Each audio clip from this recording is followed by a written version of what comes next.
Celtics Raptors tonight. Both teams playing a little bit beat up.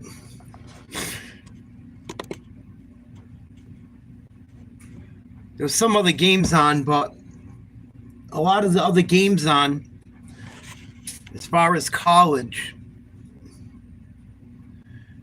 they already were ranked teams that had blown out their opponent previously. So I decided to go with the Celtics tonight versus the Raptors.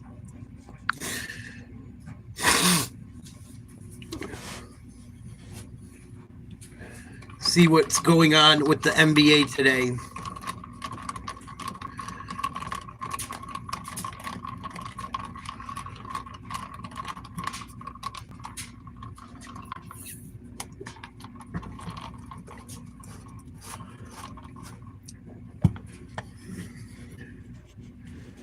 Both teams a little bit banged up. Both teams going to have some guys on the bench tonight. Jacob Podol, PJ Tucker, Ulrich Kumsky, and Brandon Ingram all will not play for the Raptors. Drew Peterson, Al Horford, Drew Holiday, and Luke Cornett all out for the Celtics tonight.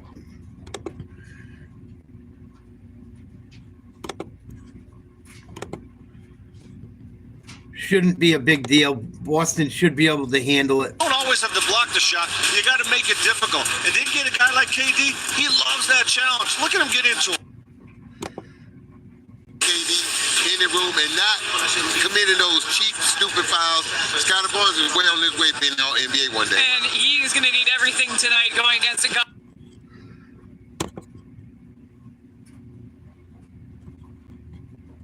Now, he's the catalyst of this team. Well, when you look at MVPs, he's definitely on that top 5 on my list. I look at Shea is number 1, the Joker number 2, maybe Giannis, but that guy right there is number 4 on my list. When you look at the numbers, look, those are great numbers, but look at the wins. And the thing about this Boston Celtics team and him, look at how great they've been the last 5 years, Leo. They either been to the finals or the Eastern Conference Finals or won the championship. This team right here goes by what this man does, and right now he's playing at a high level. He's got great numbers. You know he can score from literally every angle on the floor. But he has shown me that he is about winning. That's why that whole connection works with Jaylen Brown, because this guy's all about winning. All right, with more on tonight's game, let's send it down to the guys calling it. It's Matt and Jack. Well, when you face the Boston Celtics, you know you're going to have to deal with their three-point shooting. And Jack, over the course of the last 12 consecutive games, they've made at least 15 threes in each game. Watch out. They average 53% of their shots are from behind the arc, so an NBA record. And look, they're a team right now that when you look at the amount of plays that come into Celtics pressing everything to do with three-pointers. Get it back out for three-point shots, pulling up in transition, you name it. They have so many lethal players. They have Porzingis, though, his ability at the 5 spot to shoot the ball from there really opens things up dramatically for their offense. And, you know, you heard Sam and Leo and Kate talking about it. Jason Tatum, his playmaking right now, and at Brown is off the charts. Well, the Toronto Raptors lost one of their meetings against the Boston Celtics when Tatum just pulled up and knocked down a 3 in overtime to take it, as we sent it back to Kate. 90D's Scotty, IQ, and company hoping to make it 2 straight wins and slow down Tatum and the Celtics as they wrap up their 4-game homestand tip-off at Scotiabank Arena with Matt and Jack. It's coming up next on TSN.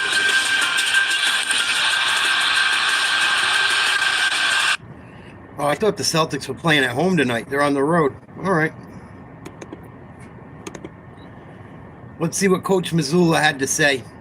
The auto, home, and life insurance partner of the Boston Celtics. All right, Joe, you guys went 3 in a row before the All-Star break, come back, win 2 more, pick up right where you left off. How difficult is it for a team to do that? What do you think it says about your team that you did?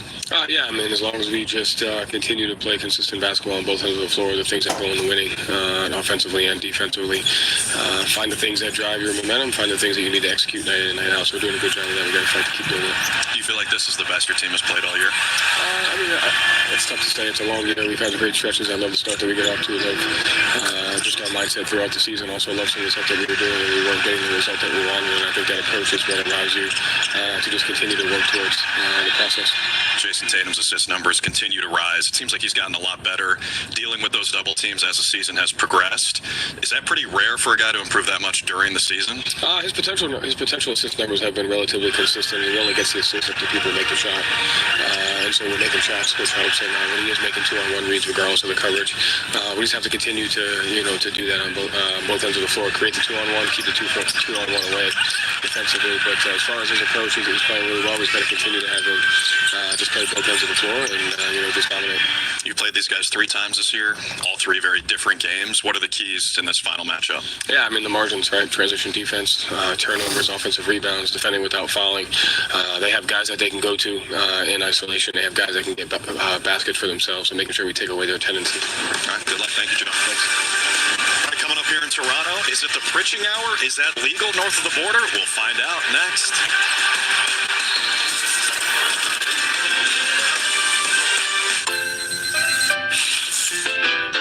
We all have different goals.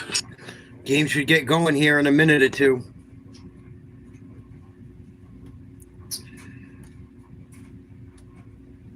See if the Celtics being a little short-handed hurts them tonight or not. Boston should be fine.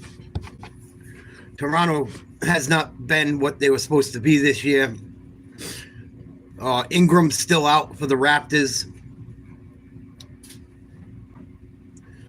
I was going to cover some college basketball tonight, but the games they weren't that exciting. There was one on late, and I can't stay up too late tonight.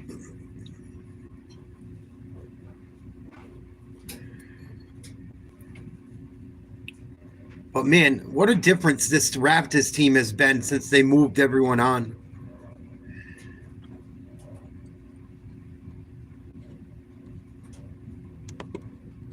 What a difference. See if Scotty Barnes can have a big night. Hopefully not. Hopefully Tatum keeps on rolling.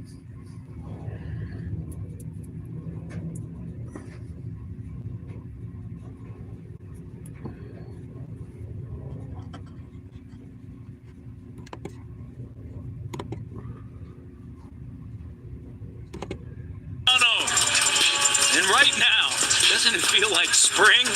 The Boston Celtics are in town. It's warming up outside, at least for now. Toronto Raptors finish their 4-game homestand as they get set to take on the reigning champion, Boston Celtics. Starting lineup for the Celts: White, Brown, Hauser, Tatum, and Craig. Quickly, Dick, Barrett, Bonds, and Mogbo for the Raptors. Dick, Barrett, Barnes, and Jonathan Momo getting his 11th start of the season. For the Boston Celtics, a last-minute change. Kristaps Porzingis was in the starting 5. He is out. He's doubtful to play tonight with an illness. So a last-minute adjustment to the Boston Celtics lineup, and it reads like this: White, Brown, Hauser, Tatum, and Torrey Craig getting his first start as a Celtic. As we send it over to Kayla Gray, KG. Thanks so much. That gravitas when you announce my name is the exact same gravitas that one Chris Boucher played it. So Porzingis, a late scratch for the Celtics with an illness. So that means no Al, no Luke Cornett, no Porzingis. Celtics are going to be playing small ball tonight. Shouldn't hurt them against this lineup of the Raptors. Really shouldn't hurt them too much. Key matchup: Tatum versus Scotty Barnes. Last time they played, Tatum had 25, 10, and 9. Barnes had 29 and 4. The Celtics won that game.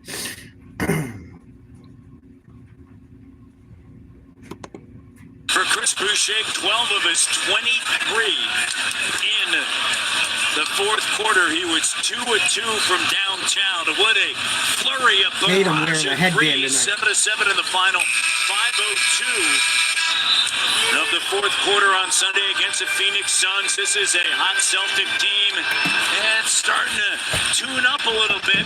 Although tonight. They don't have Al Horford. They don't have Porzingis. They're without Drew Holiday. And also, Neemias Queta is also out. Mobo to jump center against Tatum. And we are underway. Our trio of officials, Mitchell Irvin. Celtics win the tip. White gets the ball to Tatum out on the wing. Bonds all over him. They get the ball to Brown. Free throw line, jump shot, good. 2-0 Celtics to start. What up, Soma? Jaylen Brown, first hoop of the night for the Celtics and in the game. If you took him for the first hoop, you won some money. Scotty Bonds gets fouled going to the line to shoot 2, I believe. Mobo, you can throw it to him, and he does a good job finding people. Nice instincts as a passer. Greg bought out by Chicago Wave. Bonds hits the first. Picked up by the Boston Celtics. Darko's team over the last 2 games, they've made 37 threes. And 2-2. Look, it's not that we're looking for threes. Bonds knocks down both free throws. Derek White going to bring it up court. Got it heavily. Picks up his dribble, gets it to Tatum. Tatum with his back to the hoop. Gets it over to White on the wing for a 3. Splash, cash money, Derek White for 3. Derek White's been hot lately. Had 19 points against the Knicks the other night. Here's Bonds, hands off to Grady Dick. They swing the ball over to Barrett. Barrett drives, puts up a floater off the glass, up and in. 5-4 Celtics lead. 10:51 to go, first quarter. Hauser gonna drive, puts up a fucking little layup, up and in. 7-4 Celtics. Celtics haven't missed a shot yet.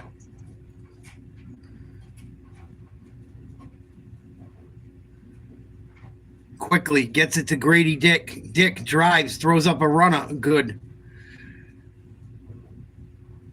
Toronto down 1 early on. Both teams with small lineups. Jaylen Brown puts up a 3. Rebound Dick. Dick gonna push it up. Puts up a 3 in transition. No good. Hauser with the board. Celtics playing their brand of basketball early. Up and down pace. Tatum. Crossover between the legs, working on R.J. Barrett. Going to the hoop. Bullies him all the way for an easy lay-in. 9-6 Celts. 9:50 to go, first quarter. Quickly swings the ball to Barrett. They run a pick and roll to Bonds. He finds his man Mogbo for 3. No good. Rebound Craig. Here comes D. White up the right wing. Hands it off to Brown. They swing it to Tatum. Uses a Craig screen. They double. Swings the ball to Craig. Pump fake. Drive. Loses the ball. Here comes the Raptors. Here comes Barrett. Gets it stolen. And Torrey Craig's going to get an easy dunk on the other end in transition. 11-6 Celtics. 9 minutes to go, first quarter.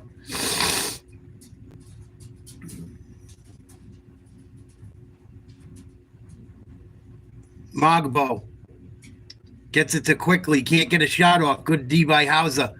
Grady Dick with the ball in the corner. Gets it to Quickly. He loses his footing. Almost traveled. Dick throws one up with the shot clock winding down. Air ball. Rebound Brown. Craig in transition. 3-pointer. No good. Rebound Barrett. Barrett. Nice bounce pass in transition to Mogbo for an easy slam dunk. Celtics got to do a better job on transition defense. That was not good. 3-point lead, Boston. 8:16 to go, first quarter. Derek White gets a screen from Hauser. They switch. He's got Grady Dick on him. Tatum sets a pick. Pick and roll. Here's Tatum. Open 3. He takes it. Makes it. Jason Tatum continues to stay hot. Celtics up 6. Raptors right back the other way. Barrett down low for an easy layup. Going to have our first TV timeout of the game, I believe. Celtics up 4. Little over halfway to go in the first quarter.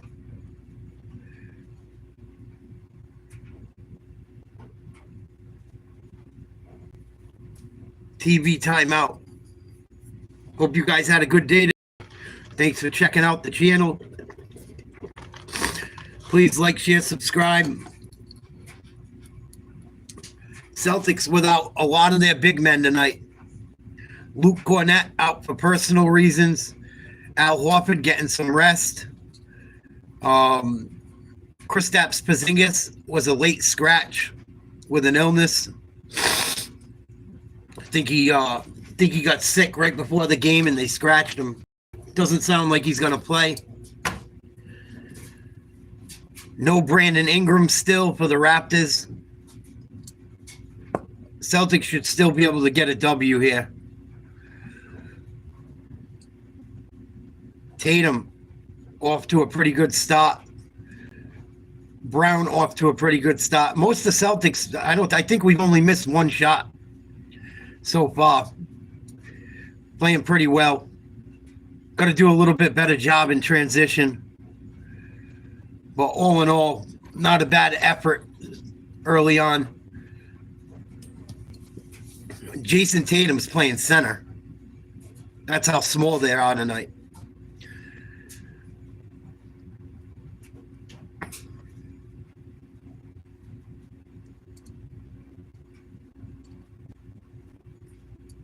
I was going to cover some college basketball tonight, but the games that were being played by ranked teams, everyone they were playing against, they already blew out earlier in the season. So I didn't see the sense in covering any of the games, really. Duke was in Miami. They beat Miami by like 30 earlier on. Miami's only got 6 wins. Providence and Marquette. Marquette beat Providence by 30-something. There was a couple more, but every ranked team, whoever the ranked team was playing, they already blown out in conference earlier in the year. November 16th, Tatum hit a game-winning 3 to knock off Toronto. December 31st, Celtics put Toronto in the history books with their biggest loss ever. And then January 15th, we watched the Celtics have a meltdown. We covered that game where the Raptors beat up on us late in that game and won. 7:44 to go, first quarter, Boston up 4. What up, Cannon? Salute, buddy. Jaylen Brown misses a 3. Grady Dick gets it out to Quickly. They get the ball to Bonds, back to Quickly, try to run a give and go. Nothing open. Quickly, nice drive to the hoop, left-handed layup off the high glass for 2. Toronto hanging tough early. 2-point lead for Boston.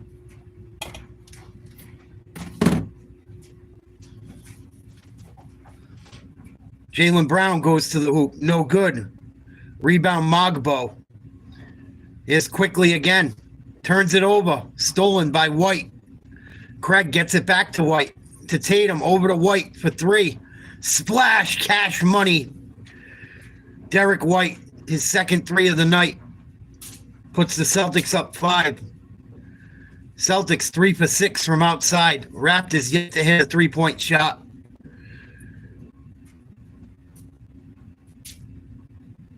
RJ Barrett's going to take one from outside. In and out. Rebound Bonds. Gets it to Barrett. Tries to drive. This is going to be a foul on the floor against Hauser. Cheap foul. Cheap foul on the Celtics Hauser there. Pretty shitty call. Derek White. Jason Tatum shooting the lights out early. Scotty Bonds is going to go to the bench and get a break. Celtics up 5. 76 to Quickly Setting up the offense. Gets it to Grady Dick. Dick tries to step back three. Nothing going. Loses the ball. Throws it to the baseline. The one-handed three-pointer by Mogbo is an air ball. And we're going to have another 24-shot violation by Toronto. Boston clamping down in this first quarter without any of their big men.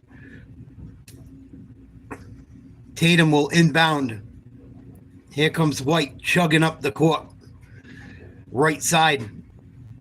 They get it to Tatum. Pull up three. Deep one. No good. Rebound Raptors. Quickly. Brings it up. Gonna drive. Puts up a floater. Blocked by Hauser. Good defense. And there's gonna be a foul on Quickly. He just fouled White going up the court. Quickly's having a rough game. He used to kill the Celtics when he played for the Knicks.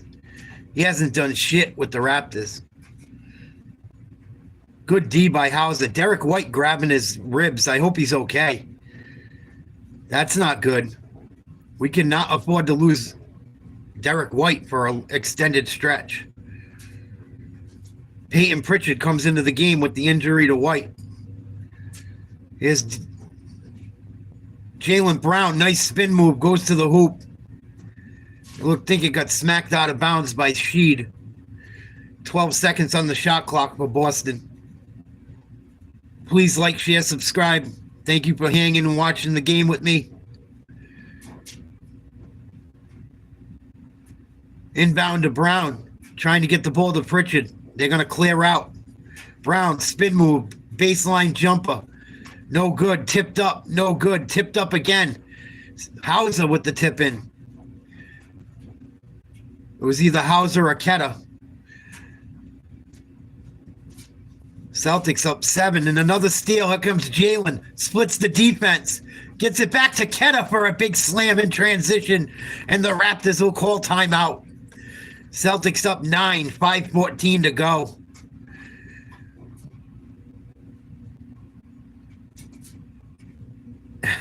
Don't even pay attention to them morons scanning. Thank you for sticking up for me. Fuck them idiots. I don't even pay them no attention half the time anymore. Good effort by the Celtics not having their big men tonight. I like what I see.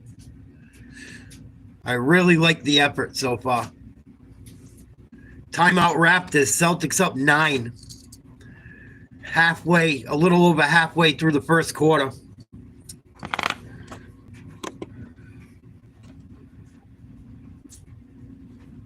Let's look at some of the scores around the league tonight.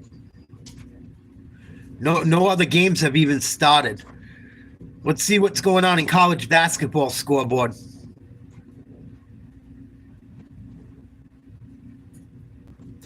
Wow, Georgia up by 17 on number 3 Florida. 10 minutes to go. Marquette up by 7 on Providence College. 8:52 to go first half.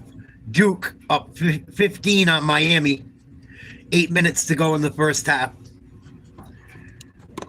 I almost covered that Georgia-Florida game, but Georgia got stomped by Florida early in the year. Georgia up big. Florida looking a little suspect on their way to March Madness.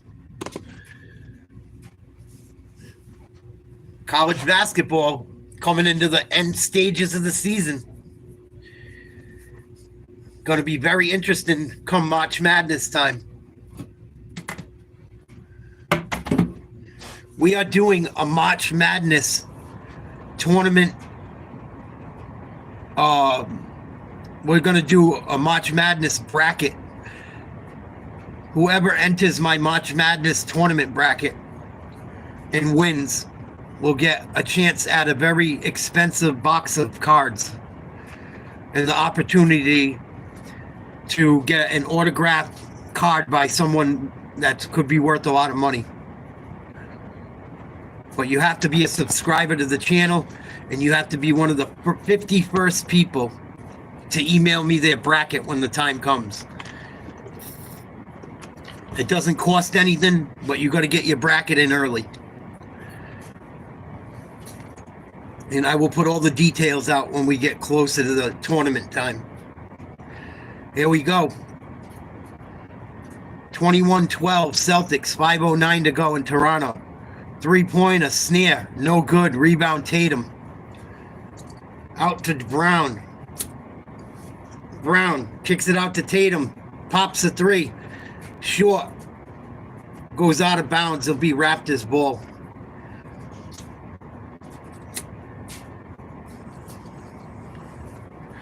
Celtics lead the league in every statistical category with 3-point percentage, 3 points made, 3-pointers hit per game. Nice layup by the Raptors. Cut the lead to 7. Tatum out by the Raptors logo. Ketta's going to set a pick. They try to double. Tatum fights through it. Puts one off the glass. Misses a bunny layup. Rebound in Toronto. Here comes Toronto in transition. They kick out for a 3. Barrett. No good. Rebound Peyton Pritchard. Brings the ball up. Trying to get the ball to Jaylen Brown. Tatum points. Get it to Brown. They get it to Ketta. He kicks it out to Tatum. Sets a double screen. Here's Pritchard for 3. Splash! Nothing but net. Cash money. Peyton Pritchard. He's been shooting the lights out as well. Celtics coming into form right before All-Star break. In through it. Nice little jump hook for 2. Raptors hanging around. Cut the lead to 8. Pritchard wants to take it. Fakes it. Step back. Finds Tatum on the baseline. Turns it over. Toronto out and running. Misses a bunny layup. Way too high up off the glass. Jaylen Brown spin move between the legs. Loses the ball. Toronto almost loses the ball. What a save by Dick. Dick in transition goes to the hoop. Loses the ball. Oh, that's a cheap foul call. I think it's going to go against Hauser. This kid, Grady Dick, plays so out of control. He had a great save on the play. Put it around his back going out of bounds. On the floor.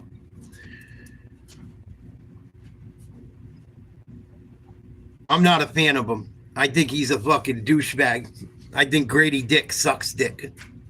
I'm glad he don't play for the Celtics. Here we go. Travel.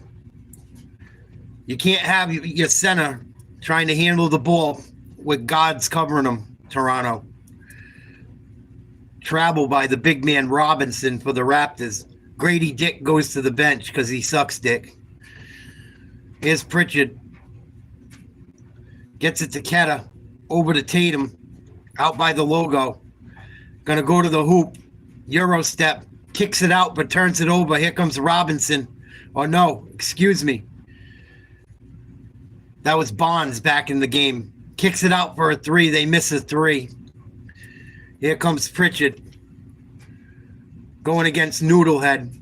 Nice layup up and in. Bullied the bigger player like usual. Some of these guys got to get rid of these haircuts, man. They look like fucking the pineapple under the sea. I don't even know how they can play. They can't even see.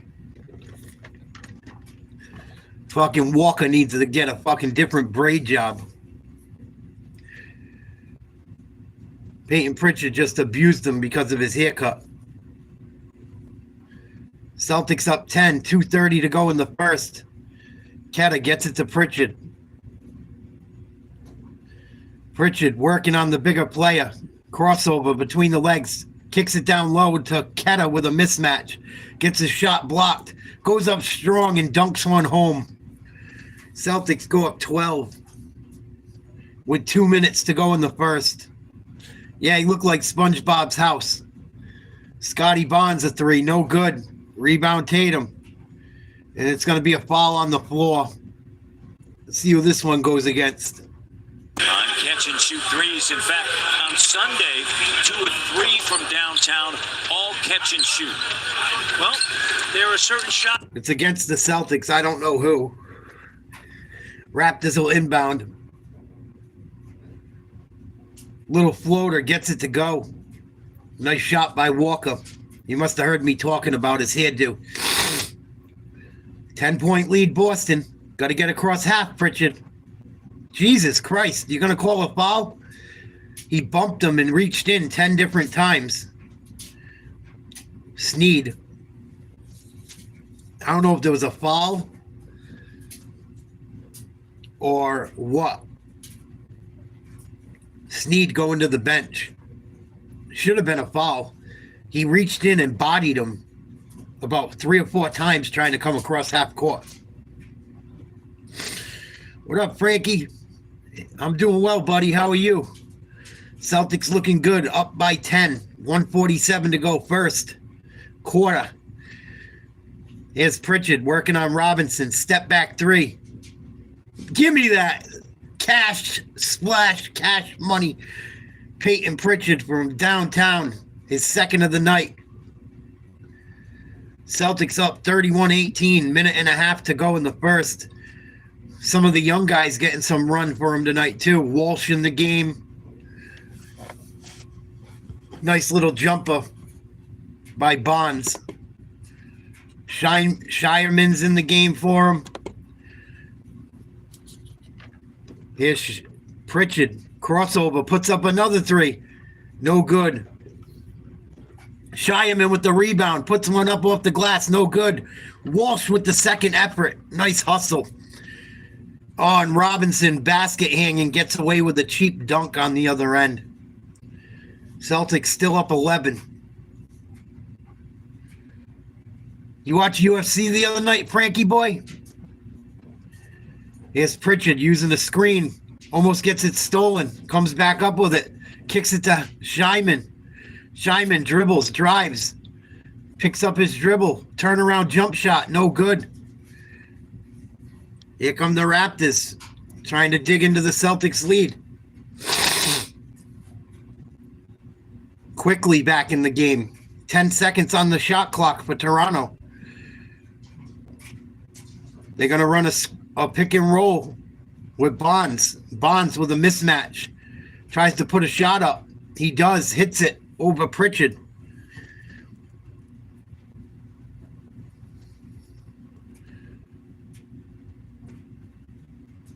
It was a good UFC besides the last fight for a free night. Here we go. 2 seconds. Keta puts one up on the glass, up and in. Celtics up 11. 1 second to go. First quarter. Toronto's going to heave one. Air ball. All Celtics in the first. Even without most of their big men.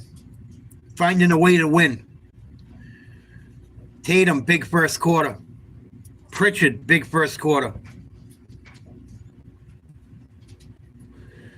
Yeah, I mean, it's hard to say, Frank. He did get fucking kicked in the balls before that.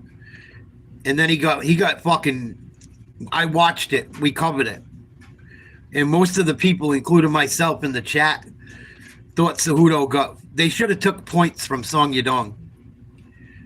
He fucking poked him in both eyes.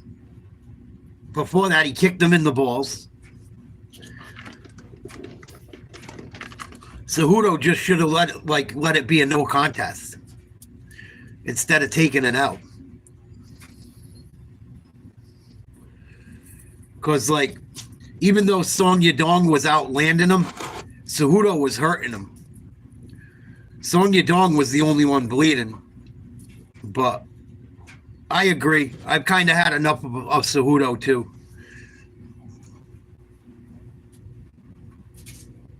I've kind of had enough of Cejudo. I don't think he's going to be able to figure it out at 135.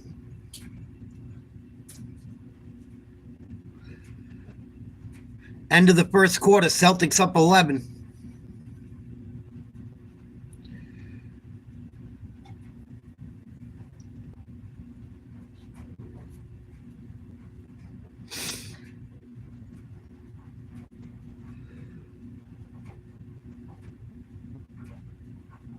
I guess they're saying, I read something earlier today. They might be having to look for another opponent for Gaethje. I think what's his name got hurt, they said today, or might be hurt.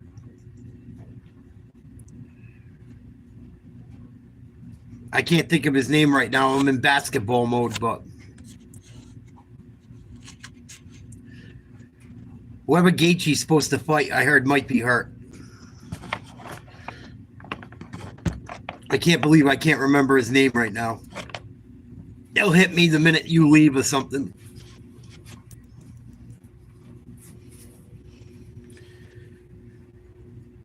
That's who might be hurt. Hooker.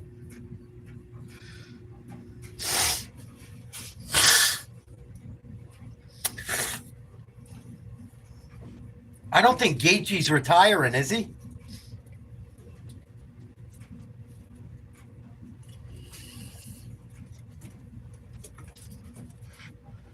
I didn't know Gaethje was retiring. I thought Dustin was. Yeah, Dan Hooker might be hurt. All right, start of the second quarter. Celtics up by 9. Scotty Barnes misses the free throw on an and one. Raptors with the rebound. They fake a 3, dribble drive, pass to Barnes. He loses control of it. Steal by Pritchard. Here's Brown, gets it to Pritchard. Deep 3, no good. Rebound quickly. Barnes back the other way, drives into Ketta. Lays one up for 2. 35-28 Boston. Tatum on the bench getting some rest. Brown for 3. No good. Another rebound quickly. Raptors starting to rally. Scotty Barnes goes up strong on Ketta. Gonna call him for a foul.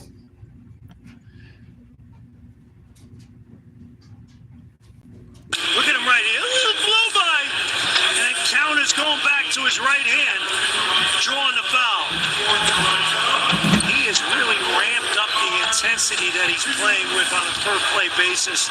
You can see that, Matt. Barnes hits the first. Scotty, 77% from the foul line. A career-high 4.6 attempts, Jack. Hits the second. Could go up. Last year is 4.2. More shots around the rim. Jaylen Brown takes the ball over half court. Celtics lead down to 5.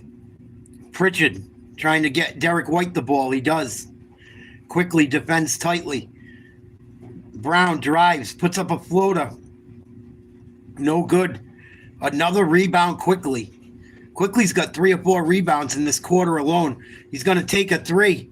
No good. Long rebound. Goes to Toronto. Quickly. Another 3. No good. Rebound Celtics. Toronto on a big run. Celtics got to stop the bleeding. Brown defended by Barnes.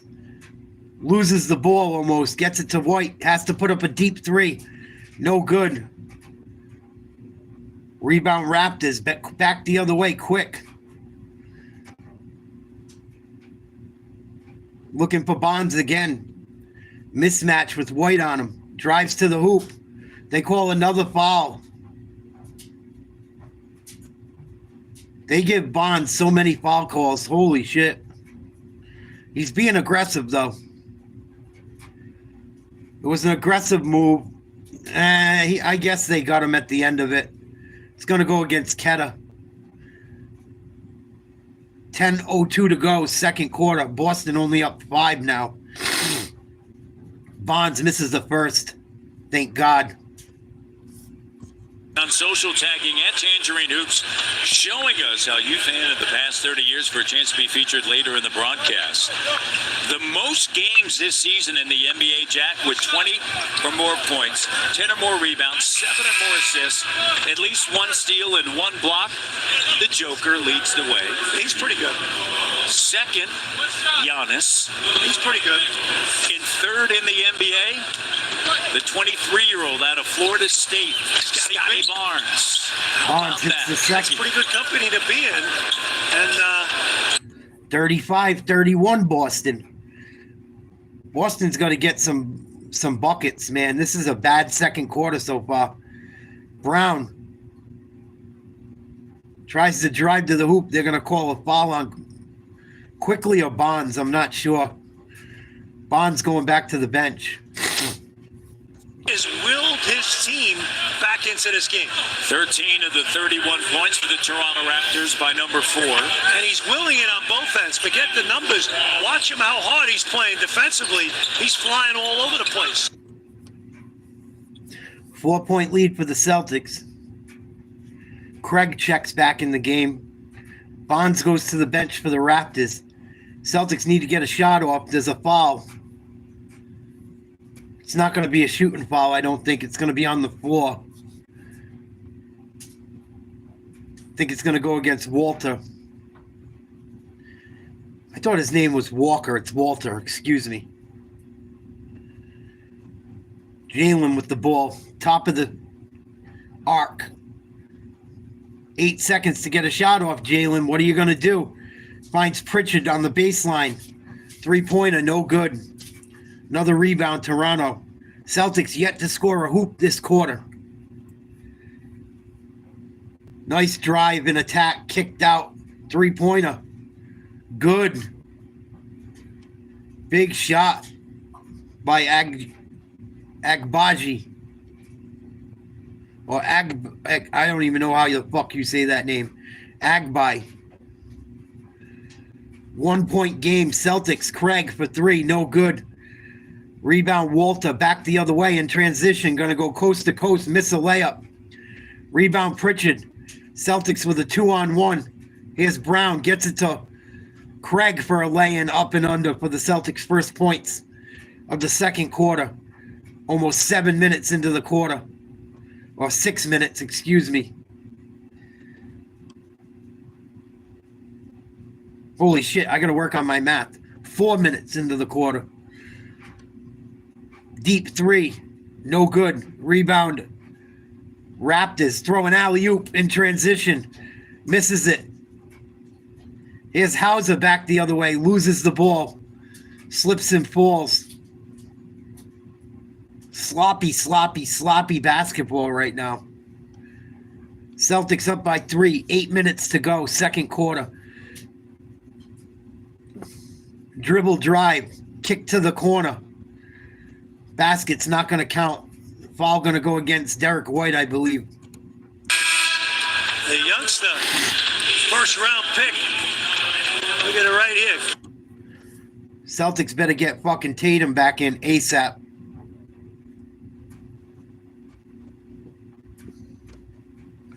Yeah. I worry about Gaethje's brain being destroyed too. He doesn't wrestle. He goes out there and bangs and likes to put on exciting fights.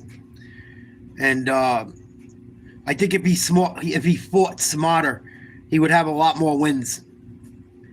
Drive to the hoop, up and in, good. Toronto right back in this game. Celtics having a second quarter meltdown. Timeout Celtics after an R.J. Barrett layup. Come on, Boston. Yeah, Gaethje's just not a smart fighter. He likes to put on entertaining fights and get his brain smashed in. That's like when he fought Max. He never tried to take him down once. I'm like, what the fuck is he doing? That's one guy I never bet on, Justin Gaethje. Because he doesn't fight to win. He fights to put on a show. Which is cool, but I don't know.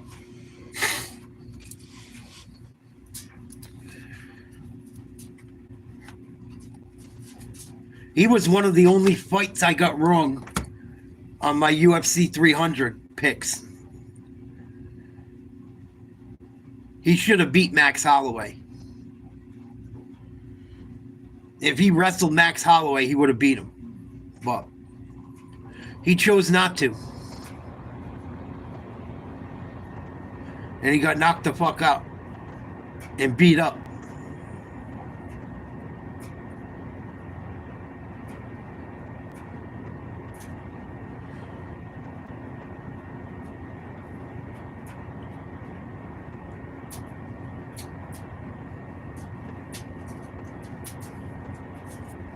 Celtics up 1. Took a timeout. A little over 7 minutes to go in the first half, I believe. Man, the Raptors dance crew, some ugly bitches. Holy shit.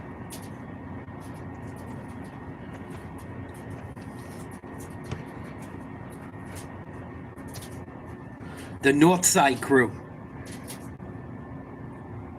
Looking homely as fuck.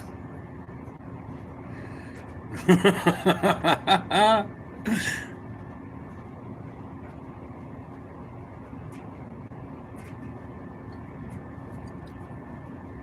didn't see Drake in the crowd tonight.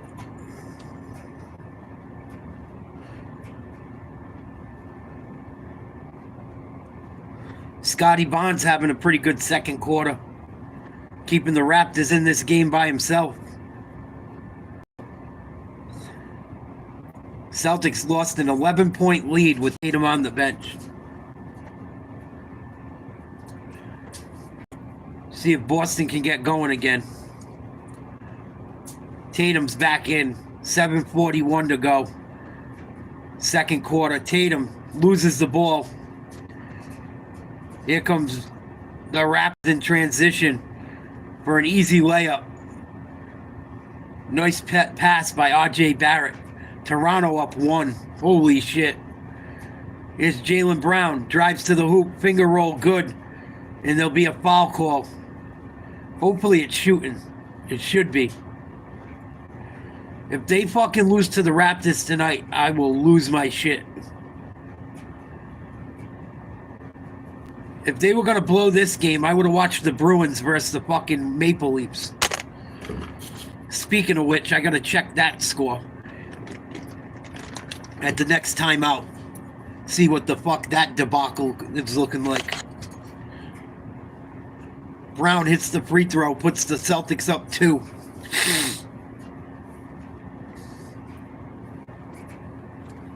Drive and kick out to Barrett for 3. Misses it. Rebound Brown.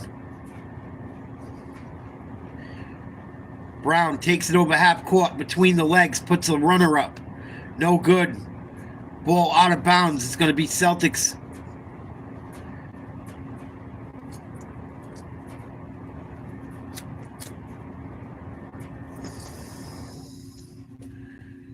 Boucher wants him to review the play. I don't think Toronto's gonna. White inbounds to Hauser. They get it to Tatum out by the Raptors logo. Between the legs twice. Step back. Back with crossover. Goes to the lane. Big slam dunk. Jason Tatum. Celtics back up 5. 6:36 to go. Second quarter. Grady Dick with the ball. Gets it to Snead. Down low. Nice pick and roll for 2. Raptors hanging around. Hanging around. Brown drives by Dick. Kicks it down low to Tatum. They swing it out to Craig for 3. In and out. Nice rebound. Jalen puts up the layup up and in. Nice rebound. Nice pass by Tatum to find Craig for the 3. I don't really like him giving up a layup, but he was wide open. It almost went. Grady Dick for 3. Splash. Cash money. Oh, I can't stand that dickhead. I can't, though. I can't stand Grady Dick. Oh, I can't fucking stand him. Hauser for 3. Splash cash money. Sam Howdy. Howdy, how do you do, Hauser? Right in Grady Dick's face. Here's Dick, another 3. No good. Rebound Tatum. Dick's cooling off. Brown drives by. Nice layup to the lane and scores.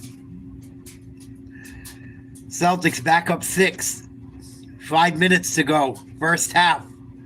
RJ Barrett for 3. Good. Can't leave him open. 3-point game again. Celtics got to stop moving this basketball. Here's Brown. Double team. Kicks it out to White. Splash cash money. Derek White with his 3rd 3-pointer of the night. Celtics go up 6 again. 4:40 to go. First half. Timeout Raptors. D. White. Yeah, baby. Let's see what these fucking asshole Bruins are doing. Probably fucking blowing it, I'm sure. Every time I watch the Bruins, they suck. So maybe I shouldn't watch them.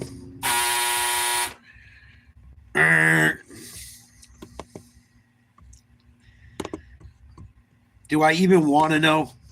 Do I want to know? Wow, the Bruins are winning 2-0. Wow. Hopefully they don't find a way to blow it. Pasternak with a goal and an assist.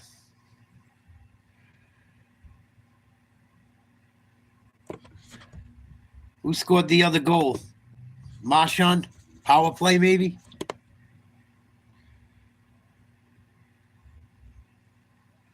Yep, Brad Marchand. It must have been on a power play.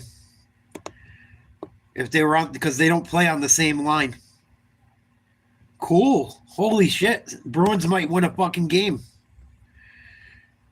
It's like the only team they can beat once in a while is the Maple Leafs. For some reason. But it's only the end of the first period. There's a lot of time to play. They could very easily blow it. As we know.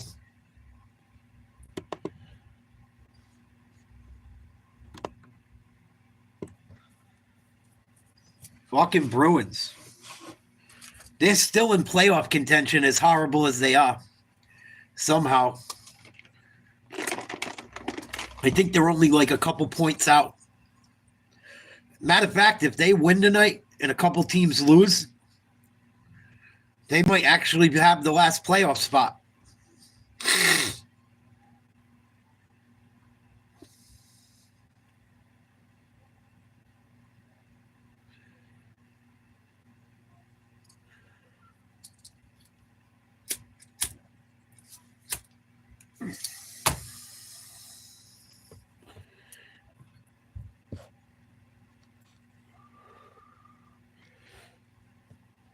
Oh, Jacoby Walter, Pineapple Head's got himself mic'd up for the game tonight. Lucky us. 6 points on Sunday. 7 minutes of action here tonight. Quick with an open 3, doesn't go. Come on, you got a rebound, Boston. Tonight from downtown, 5 of 7 on Sunday from beyond the arc. 10 for his last 18 from nice pass. Great dish. Barnes to Barrett. Speaking of all the right moves, how about Scotty B with that pass? Celtics +2 when Barnes is off the court. 6 of 8 from the perimeter when he's off. So his defense, his overall presence. Turnover, Boston. Celtics lead by 4. 4 minutes to go in the second quarter. Quickly goes to the rim, kicks it out to Dick. Baseline 3, no good. Rebound Tatum. Out to Pritchard. Pritchard blows by Dick, lays one up and in. Grady Dick has like the best haircut for what his name is. Got a fucking mushroom head. I can't stand Grady Dick. Ugh. He's fucking drives me nuts. He's probably one of those guys, if he played for your team, you wouldn't mind him so much. Deep three, no good. Out of bounds, Celtics ball. I don't think I'd want him playing for my team either, though. He talks a lot of shit for someone that's mid by NBA standards. Derek White, pick and roll. Hauser over to Pritchard, wide open three. Short. Brown can't come up with the rebound. RJ Barrett throws it away in transition. 2-on-1. Tatum working on Bonds. Kicks it out. White for three. Splash, cash money. Derek White with another one. His fourth three of the night. Celtics back up 9. 2:40 to go, first half. Bonds gets away with a Euro step walk for a 2-point layup. 7-point game. First half coming to a close. White uses the Tatum screen. He kicks it to Brown. Pump fake, drives. Lays one up and in. Nice little floater by Brown with a Euro step of his own. Celtics break down in transition. Guess Jaylen Brown don't want to play defense. Lead back to 7.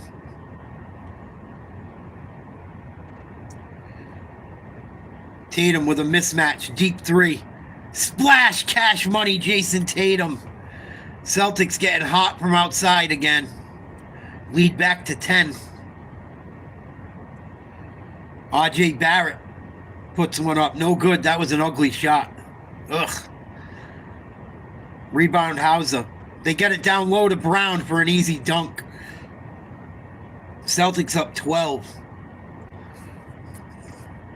Nice to see him get that lead built back up that they blew.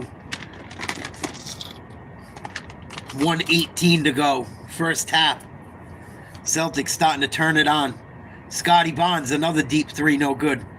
Rebound Tatum. Pritchard gets it to White. He takes it. No good.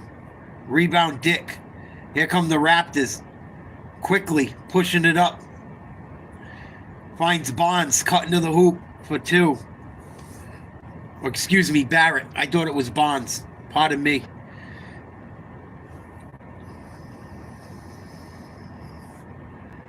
.45 seconds to go. 13 on the shot clock for Boston. 10-point lead. Tatum gets a pick from Pritchard. They switch Dick on him. 3-pointer. Deep, no good. Rebound Tatum. Takes a floater. Gets it to go. Lead back to 12. 31 seconds to go in the half. Toronto trying to set up an offense. 16 on the shot clock. Make it 12. Bonds holds the ball with Tatum Godin. Dick sets a pick. Tatum switches out to Dick. They get the ball to Quickly trying to drive. Puts up a shot on Pritchard. No good. Rebound White. Celtics got 5 seconds to get a shot off. Here's Brown. No good. And that's the end of the half. Celtics lead by 12. 66-54. 24 minutes left to play. Decent first half from the Celtics. In the transition game, Tatum putting on a clinic. Cute. Sam. Leo coming up. Subway half. Raptors trail by 12 from T.O.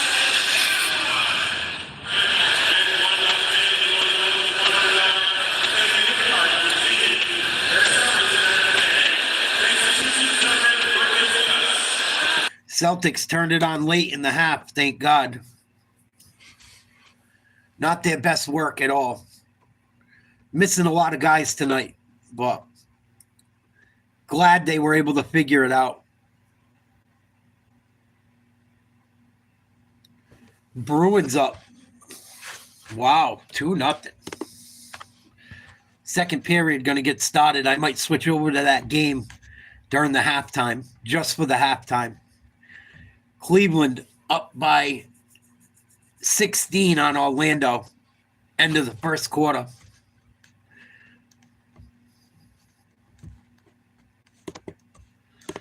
See what's going on in college hoops right now. See if Florida's still down big. Wow. Duke up by 15 on Miami. University of Georgia up by 16 on Florida at the half. Marquette up by 11 on Providence at the half. Oklahoma State, Iowa State just started. Oklahoma State up 2-0. Everything else comes on later on tonight, about 9 o'clock.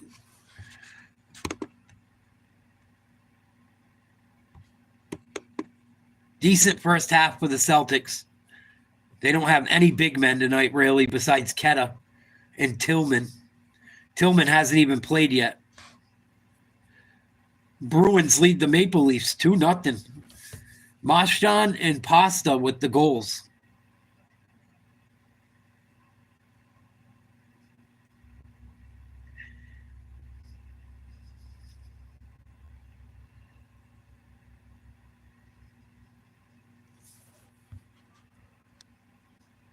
Wonder how Charlie McAvoy's doing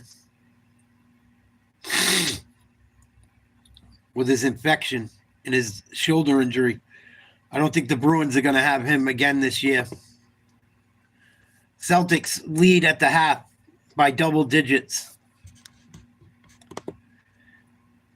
I'm going to put the Bruins on real quick while I go use the restroom.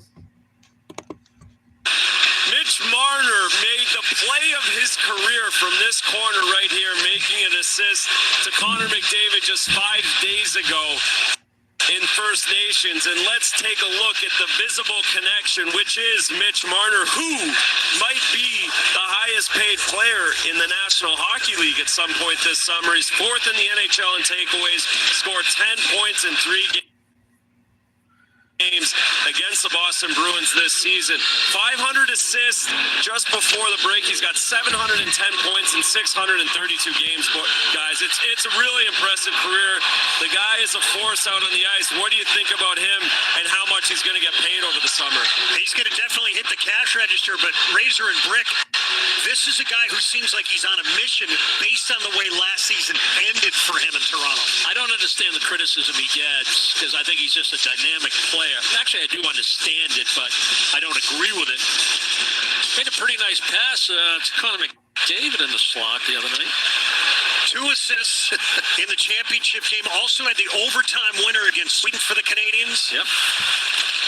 But he is going to get paid during the summer. The question is how much does the general manager, Brad Treliving, want to shell out? He's already got a top-heavy roster. Benoit brings it in as this puck is sent back of the net. How do the Bruins follow up on what was or might have been their best 20 minutes of the season?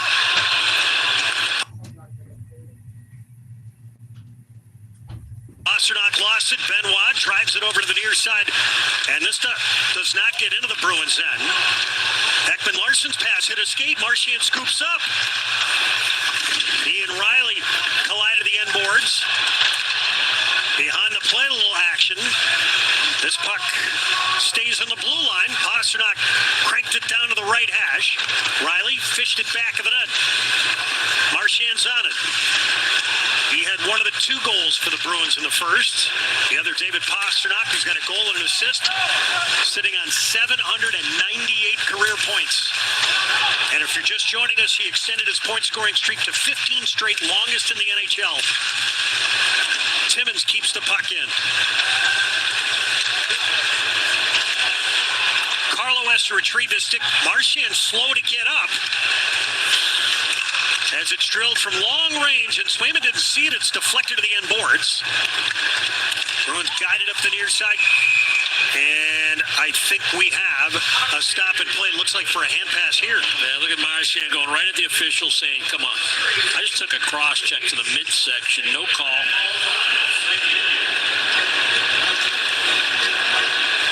See if we can get a look at it.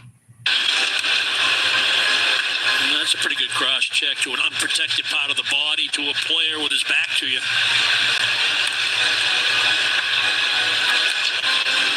Well, there have certainly been some things that I know, Brick, you had brought this up when we were talking about the Minnesota-Detroit game the other day on Saturday.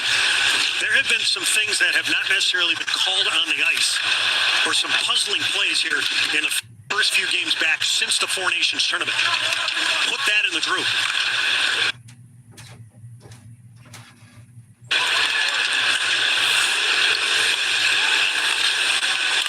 Callahan drives it up the near side. Patra bangs it in. I think it also bears mention, remember Brad Marchand left for a portion of the third period against Anaheim as we have a stop and play as Patra has something to say to Ekman Larson, and Frederick grabs a hold of somebody, and the Leafs are clearly trying to stir the pot. Behind the play, Ekman Larson jawing away with one of the Bruins. That's right in front of the Leafs bench. Well, Bruins holding on to a lead. 2-0, second period. At the half, Celtics up double digits. Waiting for halftime to be over. Celtics looking halfway decent, even though they're missing a lot of big men tonight. Providence College is going to get their fucking ass beat in the second half. Ugh. So it's hurt so bad to watch them play so poorly this year. Hopefully they have a better team next year. Life is good when the Friars play good for people in my area. It's like the one thing we have to look forward to for like local sports. So when they're not good at basketball, it fucks us.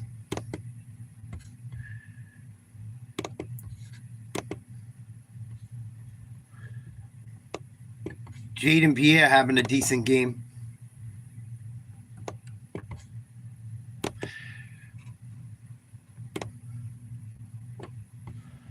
I've heard Marquette has a pretty good team this year, though.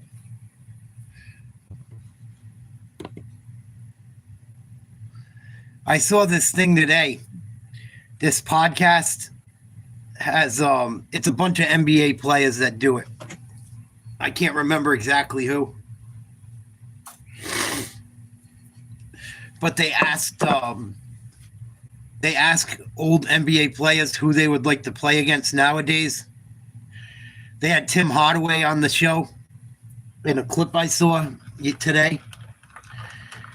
And they asked Tim Hardaway if there was one guy you could play against that you would like to go shut up, who would it be? And he said Tyrese Halliburton. He said, that motherfucker talks so much shit. I want to go play against. If I was young again, I'd want to go shut him up. I'm looking forward to see the rest of the podcast. I'm going to look it up. I'll let you guys know the name of it. But I thought it was cool. I thought that was a good question to ask an old player.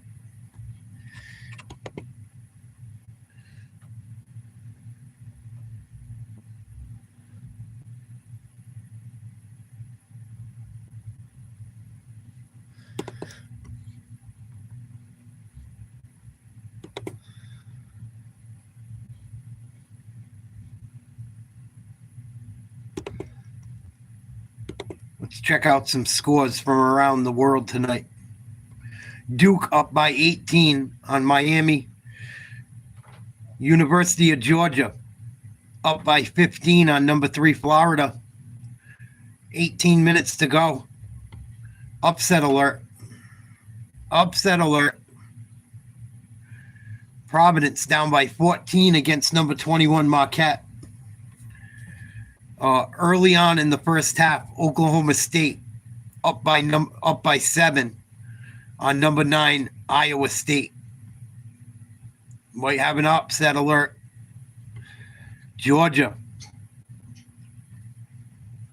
up by 15 on number 3 Florida. That would be a big upset. Florida's looked pretty good. Florida's got a center, I think, that's like 7'9" or 7'8". He's fucking massive. He doesn't even got to jump to dunk the ball.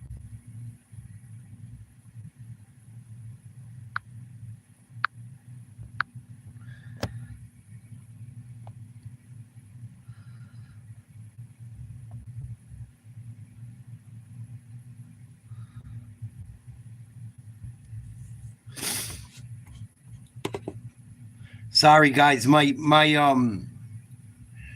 chat froze up. I didn't see any of the stuff you guys were writing.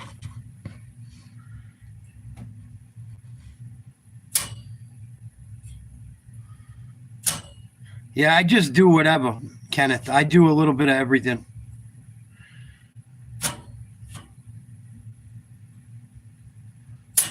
I haven't been able to get many subs lately.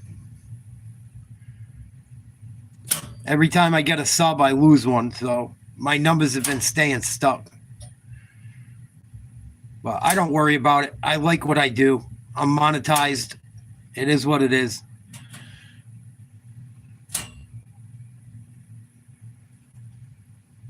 I like the group of people I have that watch.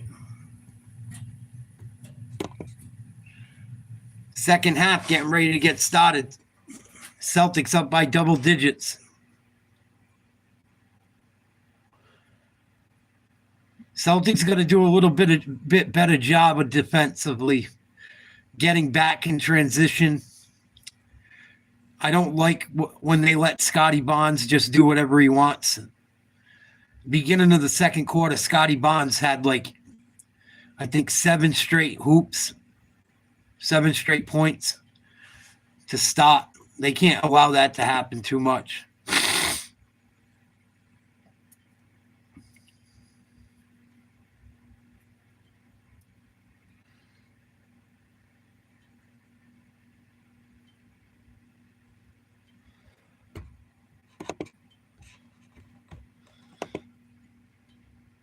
Friggin' Bruins proving me wrong. I almost covered this game tonight. I fucking wish I did now.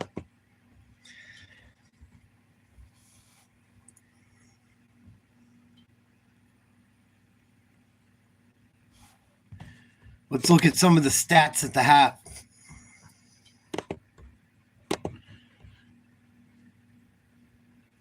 Cleveland up by 16 on Orlando still. Milwaukee, Houston tied at 9. Phoenix down by 1 to Memphis early. All these games are just starting.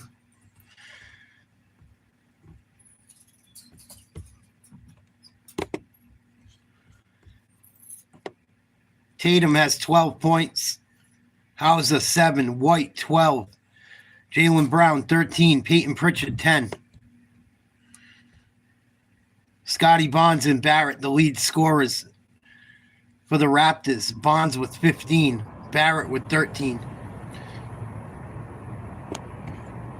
Celtics without Porzingis, Horton, and Drew Holiday, as well as Luke Cornett. Celtics don't have many big men tonight at all. Ketter and what's his name, are about all we have tonight. Tillman.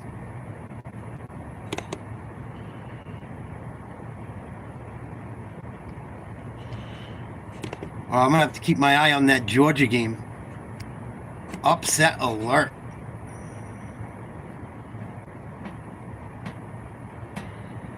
Florida in trouble. Might get knocked off by Georgia.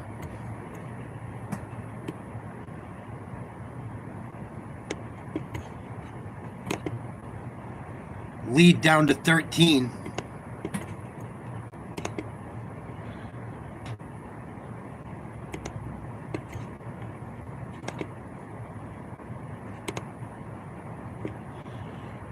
Georgia knocks down a free throw. 14-point lead, Georgia. Wow. 16 minutes, 30 seconds to go. Here we go. Celtics are back on. 66-56, Celtics lead Toronto. 11:30 to go. Start of the second half. Here's Tatum. Kicks it to Pritchard. Step back three. Air ball. Rebound, Grady Dick. Dick, the douchebag. Here's Quickly. Gets it to Bonds. Bonds has a mismatch. Pritchard on him. They double team. It's going to go off Celtics out of bounds. Toronto has 6 seconds to get a shot off. If you're Mobo, run to the rim for some lobs. 66-56. 10:52 left. Third quarter just underway. Quickly having an off night, shooting the three. Grady with the three. That's good. His second of 8 threes. Just like Grady Dick with the three. Celtics up 7. Here's Tatum. Bounce pass to Hauser. He kicks it out, gets stolen. Here come the Raptors. Quickly trying to go coast to coast. He does. Horrible defense by the Celtics in transition. Like I said, it's been a weakness they have to work on tonight. Lead down to 5. Raptors fighting back again. Here's Derek White driving. Gets fouled. I think it's going to go against Dick.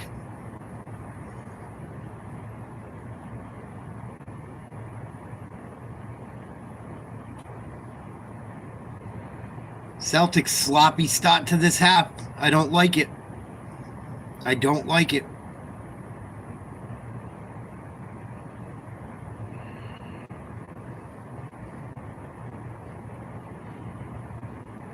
Don't like it one bit. Derek White going to shoot free throws. Hits the first.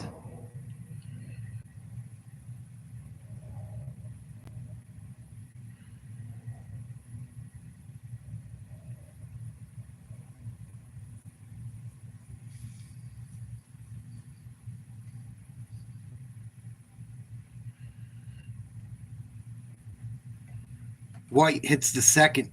7-point lead for Boston. 10 minutes to go in the third.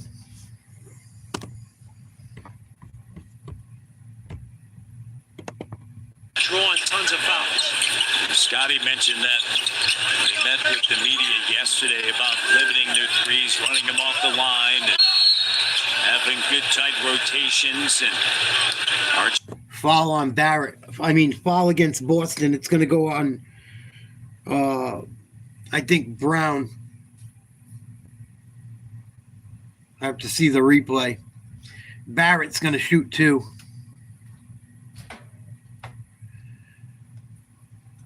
These announcers don't even announce the fucking action. They just talk about nonsense the whole game. As I mentioned, your perimeter defense, they're going to shoot tons of threes. They're going to use the dribble as a weapon. This is the first. They're going to try to bring two to the ball. You got to be organized in your coverages. And if you're going to leave somebody, try to leave a non-shooter. Good luck leaving one because they don't have very many on the floor. Probably Brown would be the guy. Barrett hits the second. 68-62 Boston, 9:45 to go, third quarter. Hauser, guarded by Dick. Hands off to Pritchard. Pritchard drives. Gets it out to Tatum. They find White in the corner. Misses the three. Tipped out to Brown. Nice play by Hauser. Here's Tatum. Finds White again. Another three. No good. Derek White finally cooling off. Had a really good first half shooting. Quickly, deep three for Toronto. Comes up short. Rebound Hauser. Tosses it over to Jaylen. Jaylen Brown working on Mogbo. Goes by him. Puts one up and in. And there'll be a foul. See if Brown can complete the three-point play. Nice move by Brown. Crossover between the legs, back through the same way. Right hand strung to the rim, gets bumped.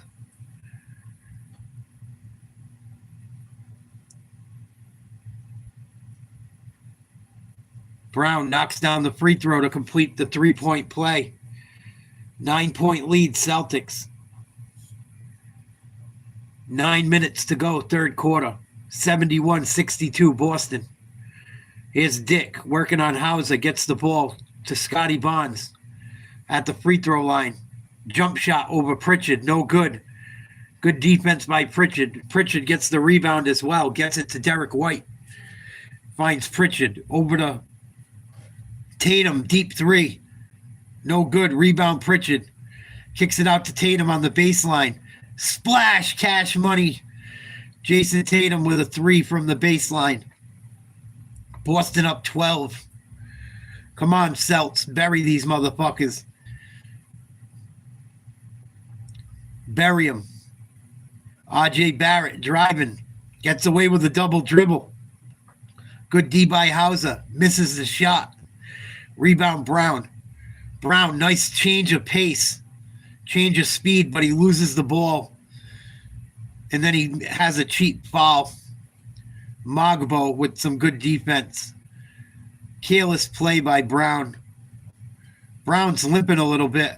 I think he's going to go to the bench. Come on, Jalen. What the fuck are you doing? There was no need to do any of that shit.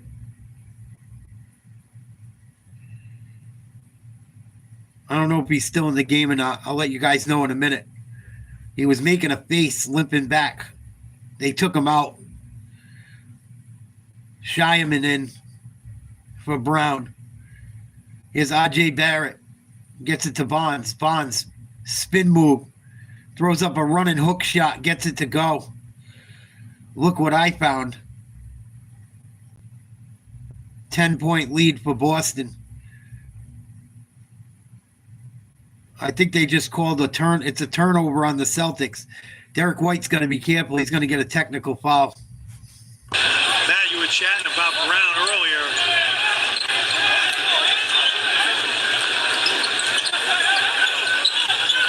Look at the quad area. And here's quickly Barnes back to Quick. 10-point game. Quick. Can he get going? Nice Finds pass. Mobo looking Turnover. for Scotty and deflected in another. Good D by the Celtics. Pritchard's going to get fouled by Quickly. It's going to be on the floor.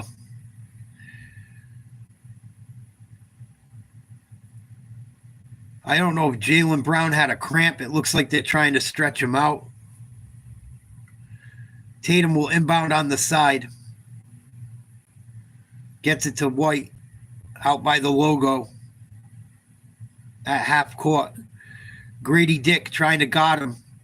They run a pick and roll. Get the ball to Tatum. Tatum pulls up in Dick's face. No good. Rebound Barrett. Gets it out to Quickly. Quickly. Step back. Fakes it. Gets it to Dick. Dick drives to the rim. Gets blocked by White. Here's Pritchard. Give and go. Gets the ball back. Nice up fake. Drives to the hoop for two. Raptors going to take a timeout. 6:39 to go. Celtics up 12. Third quarter. Great defense by Derek White. Nice block on Grady Dick. Nice job by Pritchard. Pump faking. Getting his man in the air. Easy layup. Celtics up by 12. Timeout Raptors. Let's see what's going on with Georgia and Florida. Florida was on the ropes last we checked.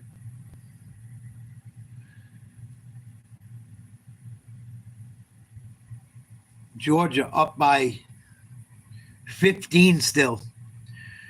13:30 to go.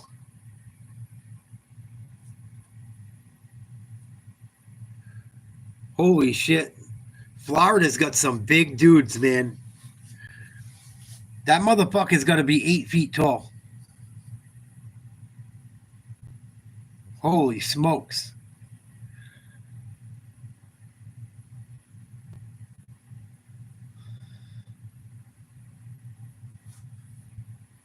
Georgia hanging tough. I love it. I love to see upsets. As long as it's not my team.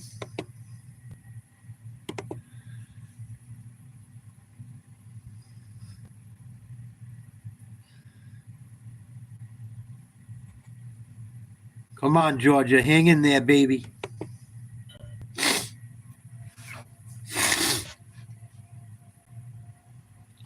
Timeout Raptors. Celtics up by 12. Third quarter.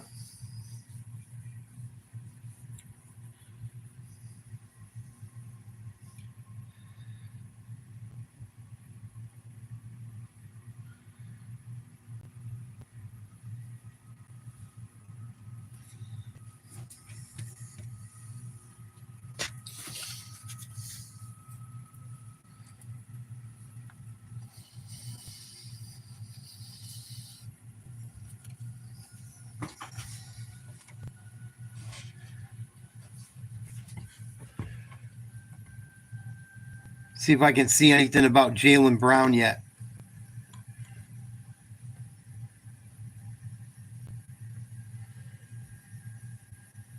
Nope, nothing in the injury report yet.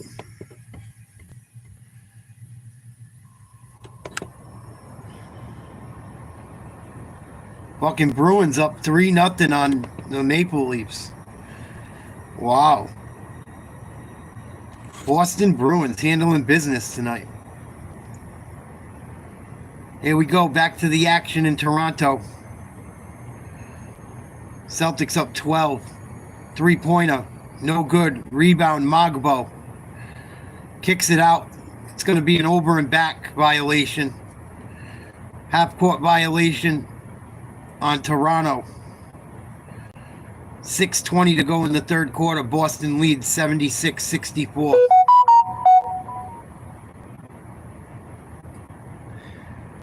Magbo going to the bench.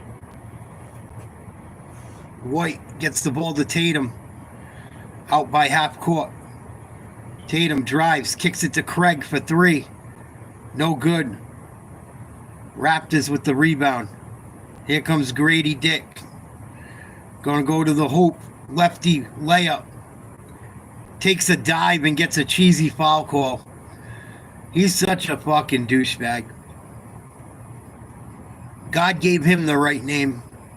Grady Dick. All he does is flop around the court with his fucking mushroom top haircut. I can't stand him. That dude takes more dives. Hits the first free throw. Every time he goes to the hoop, he ends up on the floor, flying across the sky like someone hit him with a bullet.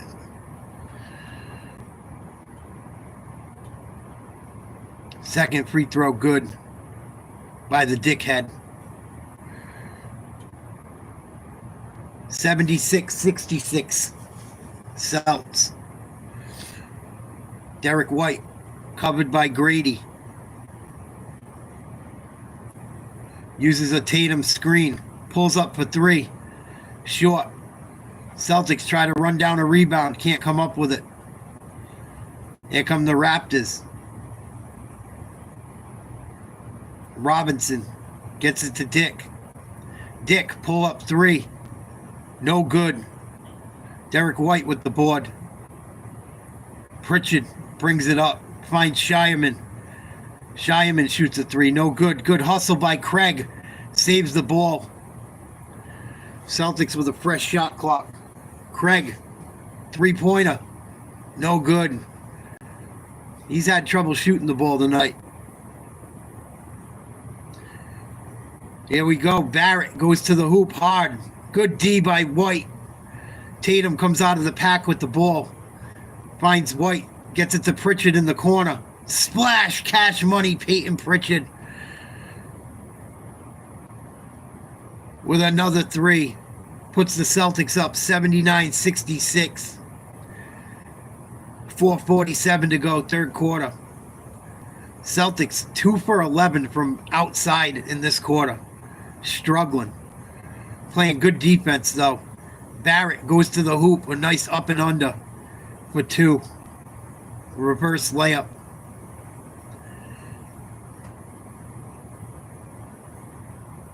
Tatum going to get fouled out by half court.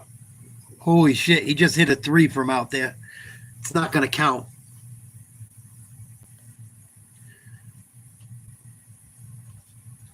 RJ Barrett's getting tall. Holy shit. He wasn't that tall when he came in the league. If he can ever learn how to shoot, he could be a fucking really good player. He wasn't the number 1 overall pick for nothing.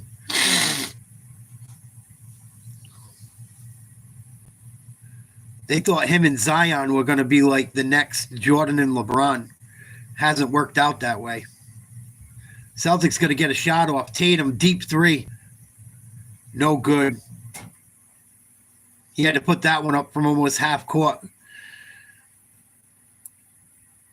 They didn't pay attention to the shot clock. What up, Joey? Salute. 79-68 Celtics, 4 minutes to go, third quarter. Here's Barrett. Nice bounce pass down low. They kick it out to Dick. Dick can't do anything. Gets it to Robinson. And I think he traveled or got called for a 3-second violation. That's the guy's name, guys. I'm not saying Dick to be funny. What up, what up? 11-point lead, Boston. 3:45 to go. Third quarter. Tatum with the ball out by the Raptors logo. Working. Oh, he just made Robinson fall. Holy shit. Too bad he didn't shoot the ball and he passed it out of bounds off of Keta. Raptors ball. He just broke Robinson's knees and ankles. Always Joe. Grady Dick. I can't stand Grady Dick either. He fucking sucks. The biggest flopper in the NBA. Little alley-oop. Nice pass by Barrett down low. Toronto not going away. Celtics lead down to 9. Scotty Barnes back in the game. Tatum, deep 3. No good. Rebound, Craig. Passes to Keta. And they're going to call a foul on the Celtics, it looks like, or a timeout. Timeout. Missoula called the timeout. Celtics up by 9. About 3 minutes to go in the third quarter. Let's check out the upset alert. Florida, Georgia. Uh-oh. 11:08 to play. Florida down 10 shooting free throws. Georgia was up by almost 20. Oh, Florida missed the first.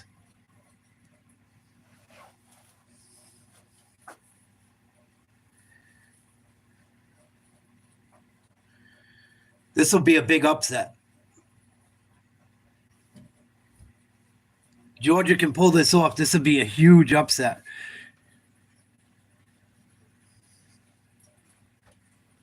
Oh, Florida hit the second. 9-point lead.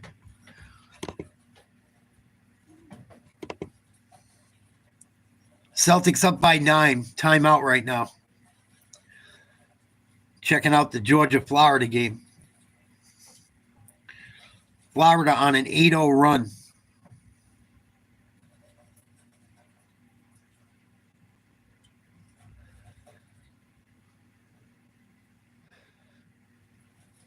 And a miss by Georgia. Uh-oh.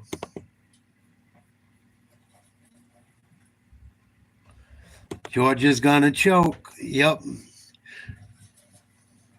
I hope not, but it's looking like it.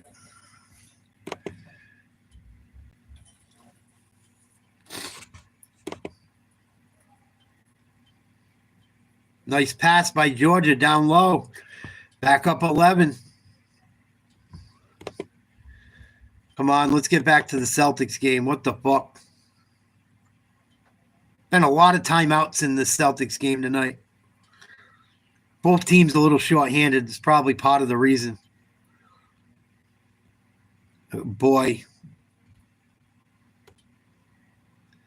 Some of these refs, man, I wonder fucking what they see on the court.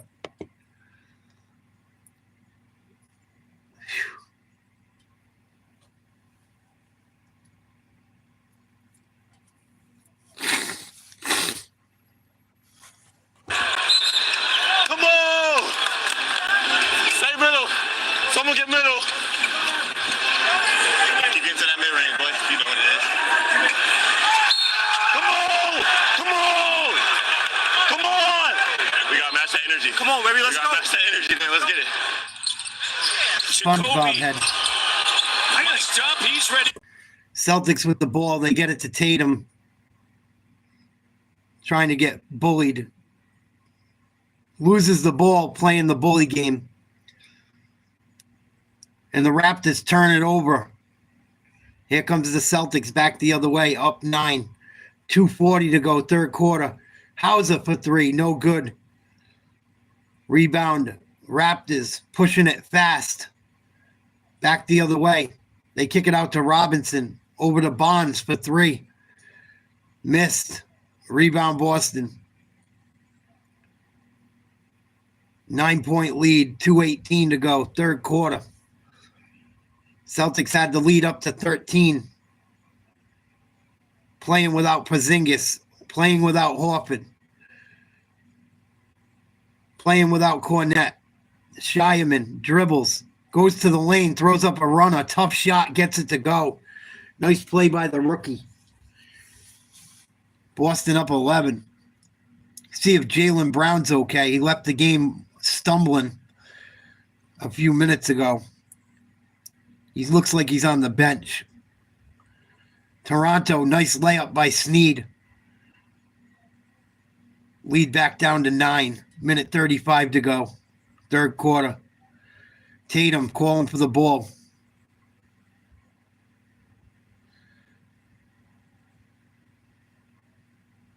And a foul. Tatum's probably going to be shooting free throws on that one, I would think.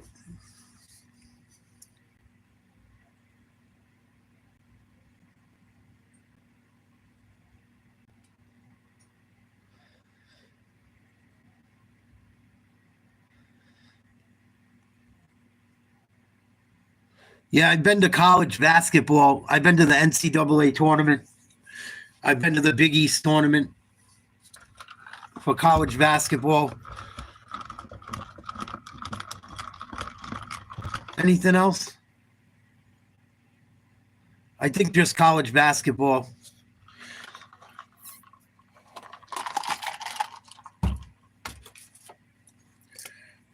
Usually the NCAA tournament has games in Boston or Providence, and I can usually afford to go. I've been to them a couple times. I've been to the Big East tournament a couple times at Madison Square Garden. Very awesome tournament to go to. I've never been to the finals of any of it, but I've been to like games there. 83-74 Boston. Goes out of bounds, going to be Raptors ball. My brother's been to even more than me, probably. My brother had season tickets. He used to go to the ACC tournament, too. Oh, no, excuse me, the Atlantic 10. My brother's been to the Atlantic 10 tournament where his college has won it.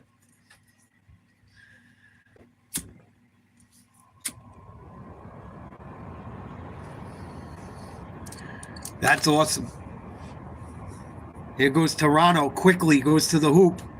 Going to get fouled. Toronto trying to cut into this Boston lead before the fourth quarter.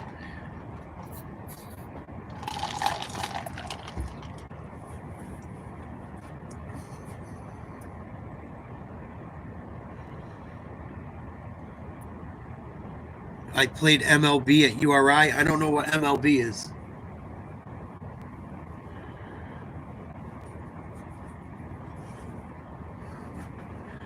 You played at URI?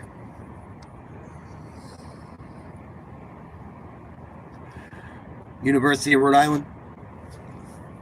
My brother went to URI. Oh, no shit. That's dope, dude. My friend played at URI. I know a few guys that played. What year, Gino? One of my friends played at Maine and then transferred to URI. He played with Tatupo up in Maine before Maine he transferred to USC. Oh, man, you just missed him. I know some guys you'll know, though. We'll talk at the end of this quarter. 86-76 Boston. Up by 12 after the Hauser 3. Robinson down low. Gets fouled. They call it travel. Robinson got a tough call there. You know LeJon Jones? He went to my high school. One of the high schools I went to. He played for the Carolina Panthers for a little bit. I think he played at URI. I think that was his name, LeJon Jones. Big motherfucker.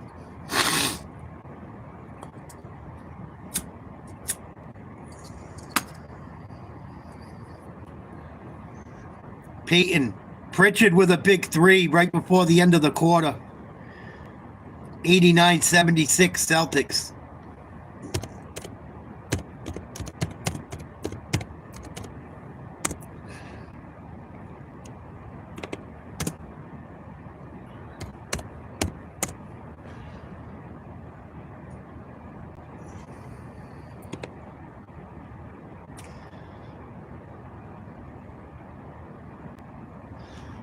Yeah, LeJon Jones was his name.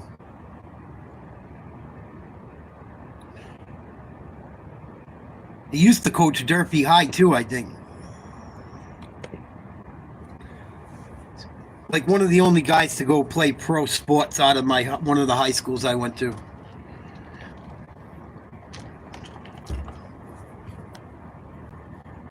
Well, he played at URI for years, if I'm not mistaken. My buddy went to URI, but he wasn't there when you were there.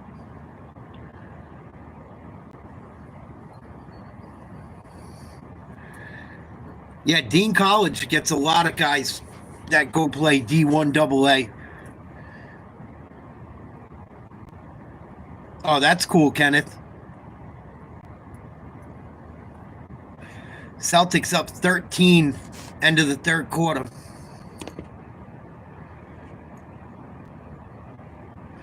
Georgia still up by 10, 7.5 to go. Yeah, you're a little bit older than me, Gino.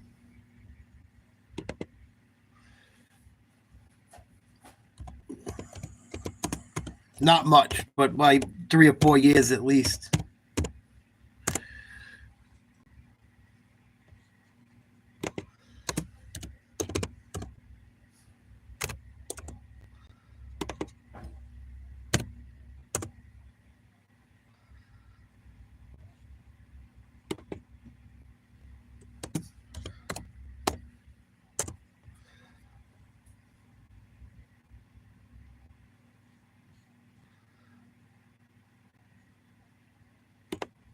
Small world.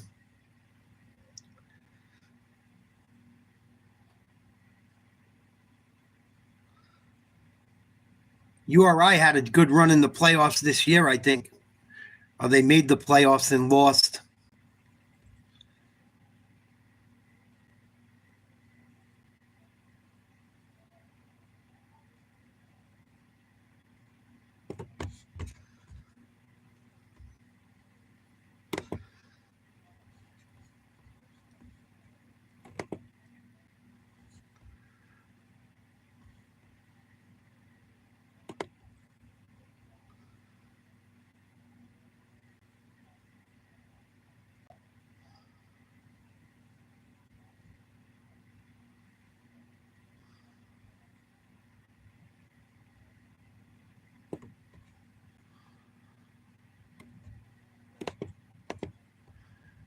Yeah, I just missed you if you were a 2001 graduate.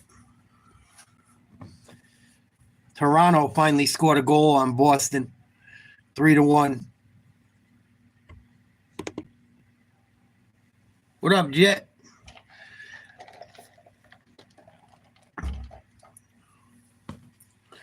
Here we go. Start of the fourth quarter. 89-76 Celtics.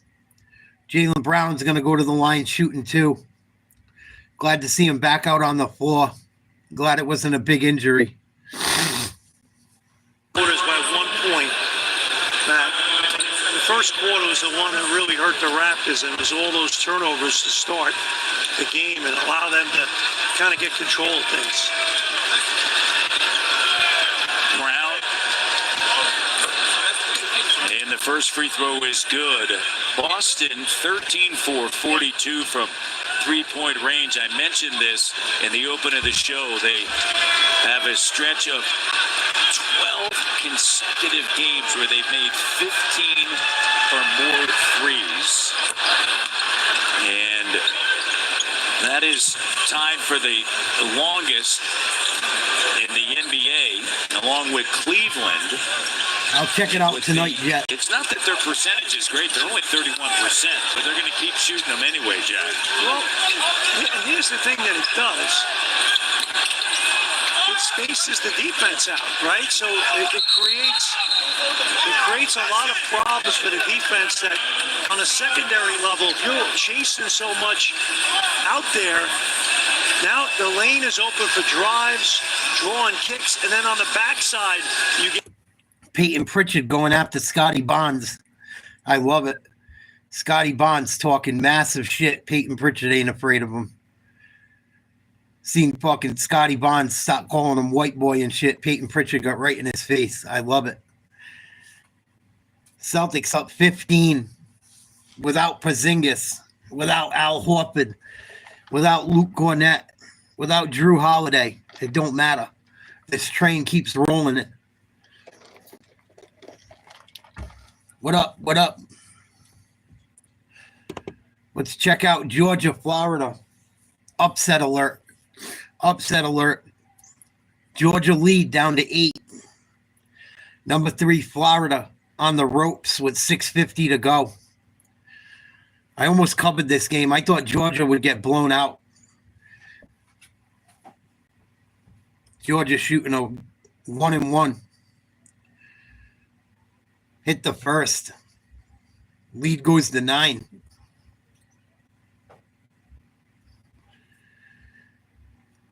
Offensive tackle Jason Peters, 43, finally going to retire.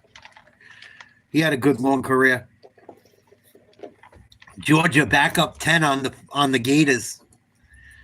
6:50 to go. This will be a big upset. If Georgia can knock off Florida and have a good SEC tournament, they might find their way into the fucking NCAA tournament. The SEC is so tough this year.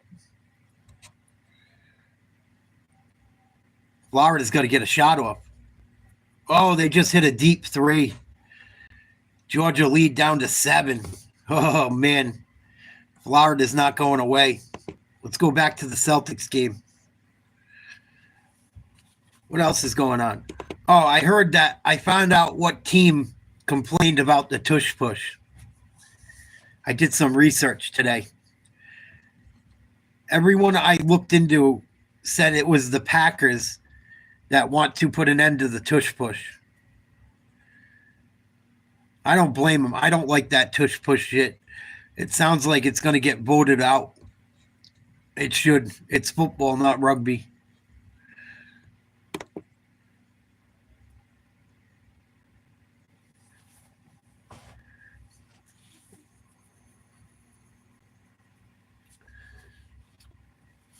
Derek White trapped. Gets the ball to Pritchard.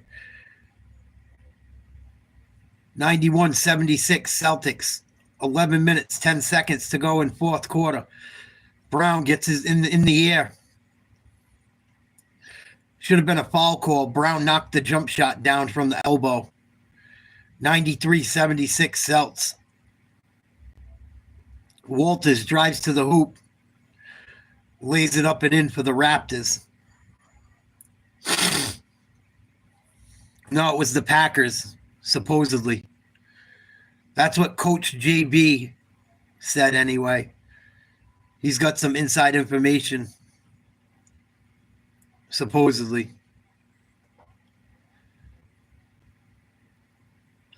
Jaylen Brown, deep three. Comes up short, rebound quickly. Raptors need to get going quick. Nice pass down low to Bonds for an easy layup. Celtics transition defense has not been very good tonight. Lead back down to 13. Derek White gets it to Pritchard. Pritchard going to run an ISO. Step back three. Short. Rebound Bonds. Bonds finds his man on the sideline for three. No good. Big rebound, Ketta. Jaylen Brown walks the ball over half court. 9:35 to go. Blows by Bonds. Bonds does a good job to get back in the play. Doesn't matter. Nice little jump shot off the glass by Brown. Lead back up to 15.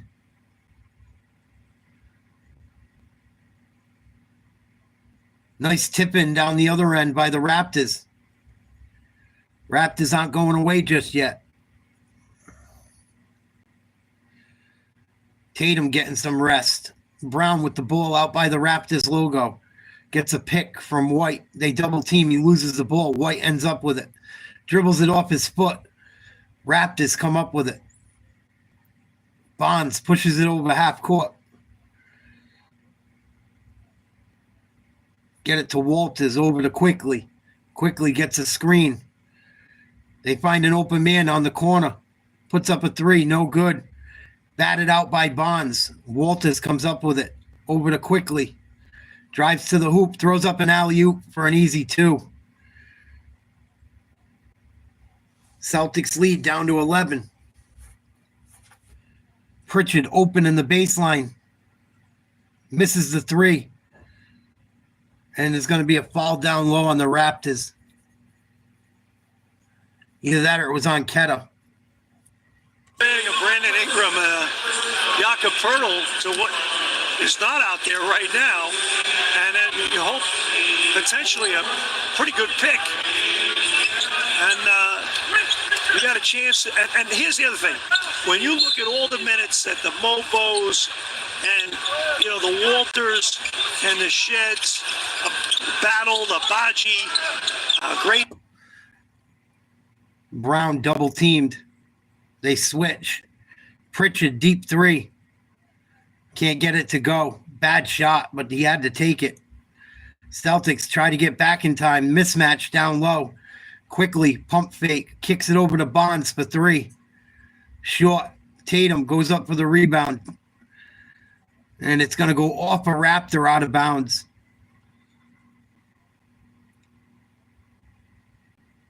Raptors might be able to do some damage once they get Ingram back, though. It's not going to happen this season, I don't think, but maybe next year. Tatum sets a screen for Brown. Brown defended. Loses the ball off his feet, out of bounds. Another turnover. Still plenty of time for Toronto to come back. Celtics up 11, 7:34 to go. Elliott. And everybody I've talked to at the NCAA level, they talk about, well, it's an older league now, and, there's other different factors, and okay. Georgia up by 11. 78-67, 3:51 to go. Upset alert, Florida. It just doesn't happen overnight. It does for Victor Wembanyama, and it does for LeBron James, and it does for Toronto, a big three. Elite players, as Celtics. 8-point game. Pointer is good. 7-0 run, 95-87, and we got an 8-point game. Here's Tatum. Now, Cooper Flag could be a little bit different because Brian Scalabrine has talked about since first seeing him when he was 12 years old. He said at the age there's Scout does a Celtics game, does NBA radio in the morning on Sirius XM radio. Frank Isola. Yeah, Frankie Ice. And great hustle that time, but he said when he saw Cooper Flag at the age of 14, he goes, he could play in the NBA now, off at the bench, right? Not as a dominant, but just somebody that can play. And what Brian said earlier, too, which I was very impressed with, he just said his compete level is off the charts. He's not into all this nonsense. He's here to win. And wherever he goes, he's going to bring that force and that maturity into the practice facility. Fans booing here because they felt that it should be, and they're Brown holding on RJ Barrett. They felt that it should have been Raptors basketball. By the way, there's Cooper Flag has come out and said, well, maybe I'll go back to Duke. So, you know, who knows? I've seen a couple of different NIL and he's got to be just cashing big checks at Duke. Remember, he should be a grade 12 student right now. Here's the other thing. We've seen this at the top of the draft in the NFL where guys don't like where they're going to be drafted. And, you know, there's like, hey, man, I'm not going to play there. So, yeah, who knows? You know, so a guy like that could, you never know. Yeah. On the inside. Nice play. I don't care. I think whoever that team is that gets the first Layup by Jaylen Brown puts the Celtics up 10, 6:48 to go. Yeah, video games is probably tough. I think all YouTube channels are hard to grow. Unless you do like clickbaity shit. Or you're a hot chick that can get away with just like putting on bathing suits and doing shit. I think they're all hard to grow.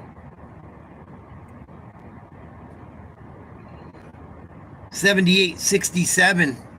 Georgia. 3:45 to go. Upset alert. Florida needs a hoop. Missed a three. Got their own rebound. Put up another one. Got it to go. 7-point lead. Oh, goodness. Well, excuse me, 8-point lead. I forgot they're up 11. Georgia needs a bucket. Florida in trouble. Celtics Toronto in a timeout. Celtics up by 10. About halfway through the fourth quarter.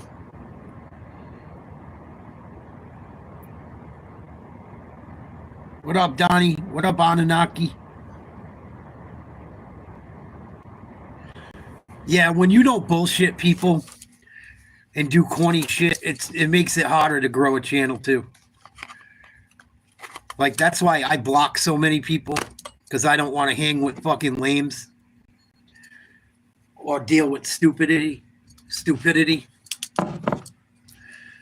I'd rather have a smaller channel than deal with morons.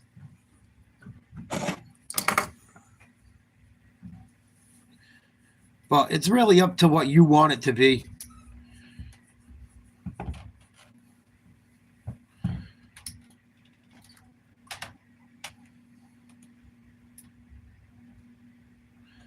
Florida cuts the lead to 7. Yeah, I'm doing all right, Don. I'm doing okay.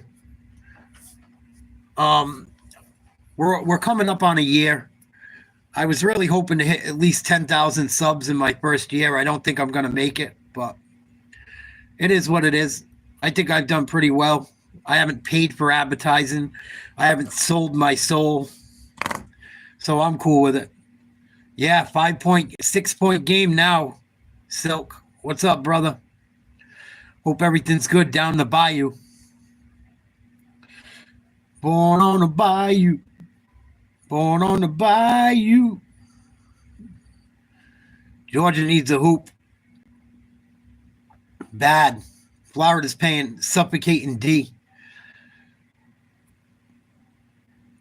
Georgia's got to get a shot off. Nice shot. Big rebound, Florida. Oh, no. The Bulldogs going to choke. Florida almost turned it over. That's a front over and back violation. That should have been a backcourt violation. Nice. I'm jealous, dog. Oh, that's over and back. Unless his feet didn't hit, so it doesn't matter. That's going to be a controversial call. That's what's up. Celtics 99, Toronto 91. 5:40 to go. 8-point lead. Boston trying to hold on without a bunch of their big men. Derek White gets a pick from Hauser. Grady Dick switches onto him. Tatum sets a pick. They're going to get the ball to Tatum with Grady Dick on him. They double team. Deep three. Derek White, splash, cash money. Big three, D. White. Puts the Celts up 11. Just over 5 minutes left.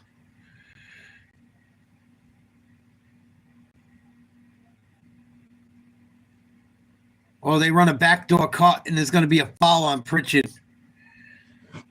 Looked a little ticky-tack.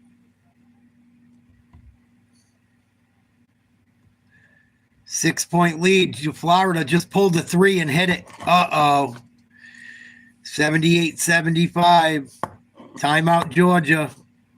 Oh, no. Georgia's going to choke. Florida was down by almost 20 the entire game. Wow. Fucking Georgia. What a choke job. R.J. Barrett goes to the hoop for two. Toronto back within 9. 4:51 to go, fourth quarter. Celtics trying to pull out of Toronto with a W. Missing all their big men. Yeah, that's why I've been covering it, dog. That's why I've been watching it a little bit here and there, doing some of the games. So I got a fucking little clue what's going on. At least with the top teams, you know.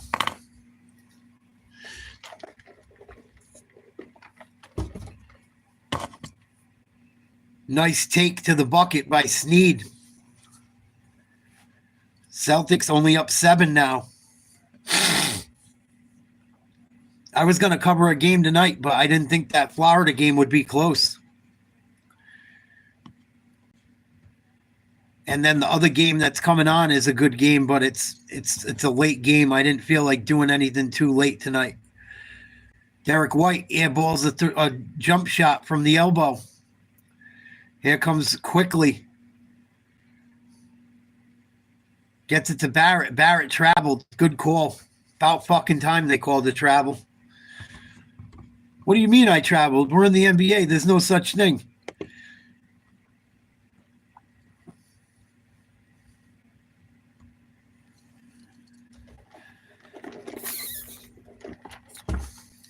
Derek White going to bring the ball over half court.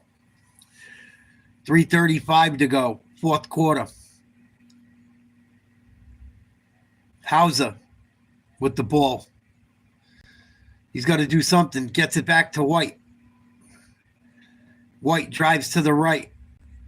Goes to pull up. Gets the ball batted out of his hands, out of bounds. Nice D by Sheed.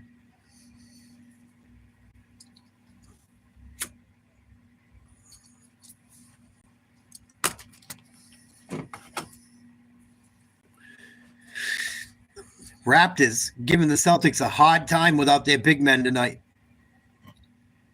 Late in this game. Going to take a timeout. Just under 3 minutes to go, I believe. Let's check out that Florida action again. 78-75, bodies everywhere. Cleaning up bodily fluids. Georgia up 3.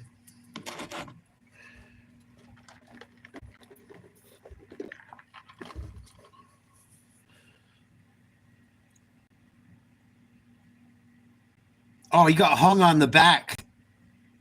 That shouldn't have been a foul. No one touched him.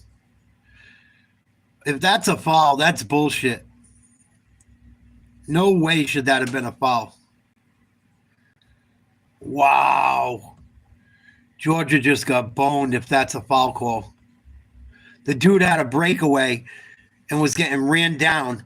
Guy for Florida, white boy, running down court, goes to bang it and got hung on the rim as he was being chased down. And they called a shitty foul on Georgia, I think. He hit him with the arm a little bit, but like not much. He shouldn't even have touched him. But it still wasn't a foul. What the fuck? Not enough to call a foul on that. Oh, nice play off the inbound by the Celtics. Alley-oop to Ketta. He laid it in for 2. The Celtics back up 9. 3:19 to go. Timeout. Raptors. Let's go back to the Florida game. 1:52 to go. Florida knocks down the first free throw. 2-point game. Georgia's got to score some hoops, man. They haven't had a bucket in quite a while. They're going to give this fucking game away. What a shame.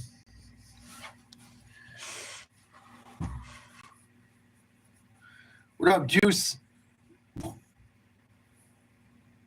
Watching some hoops. Gets the second to go on a lucky bounce. Wow.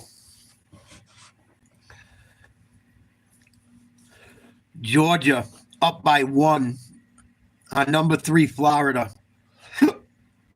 Had a 16-point lead almost the entire game. We're up by double digits until about a minute ago. 3-pointer Georgia. No good. Georgia's got to come up with this rebound. Oh, they did. Put up another runner. No good. They get another rebound. Take some time off the clock. Another 3 missed. Georgia's going to choke. Oh, my God. Oh, my God. Oh, Florida running the floor for a layup. They go up by 1. What was Georgia thinking? Yeah, I heard that he might be. Is he definitely out? I heard that he might be, but I didn't know for sure yet. 104-97 Celtics. 7-point lead. 3 minutes to go.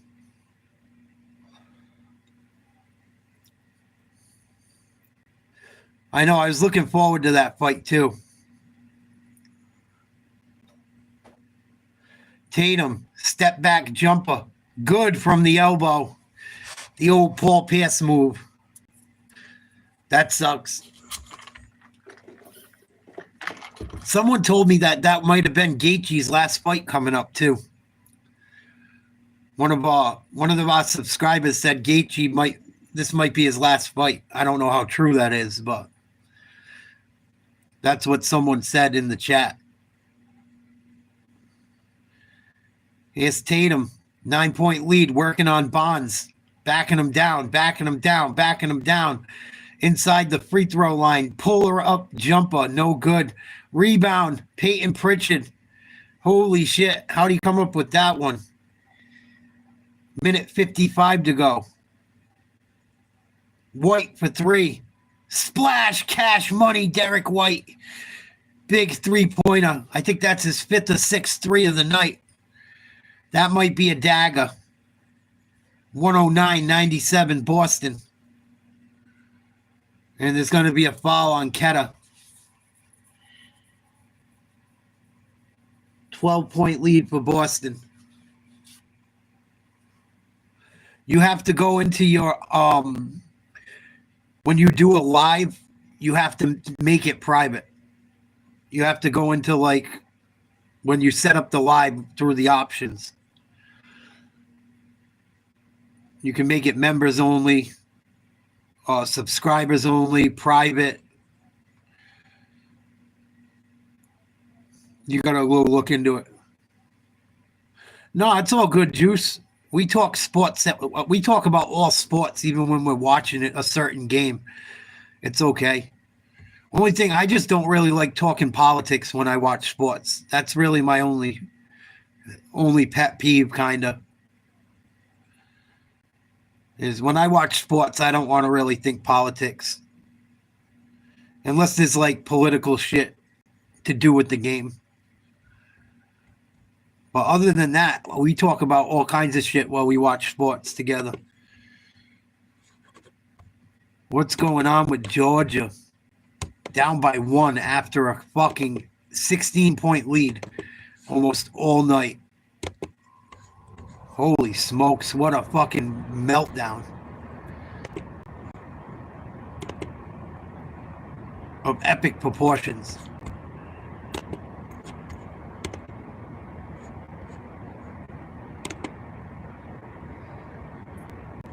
Here come the Raptors. Bonds going to get fouled. I think he's going to shoot 2.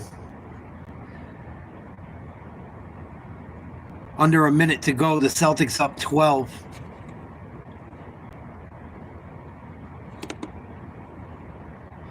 Uh-oh.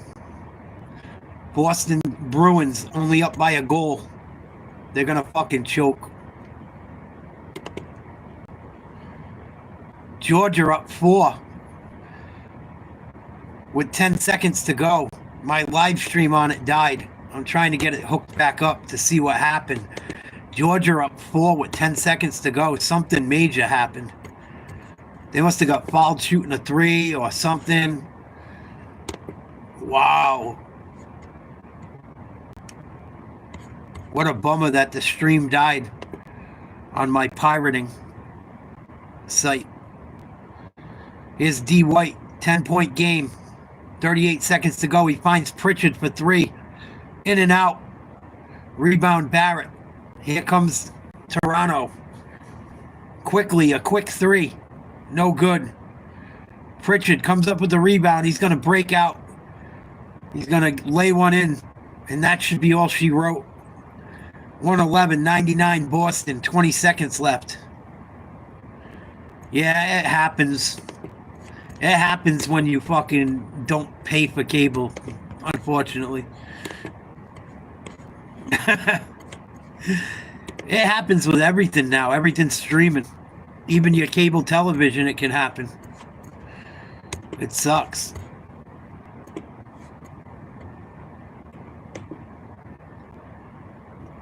Ten seconds to go. It says 86-80 on ESPN. Florida's down 6.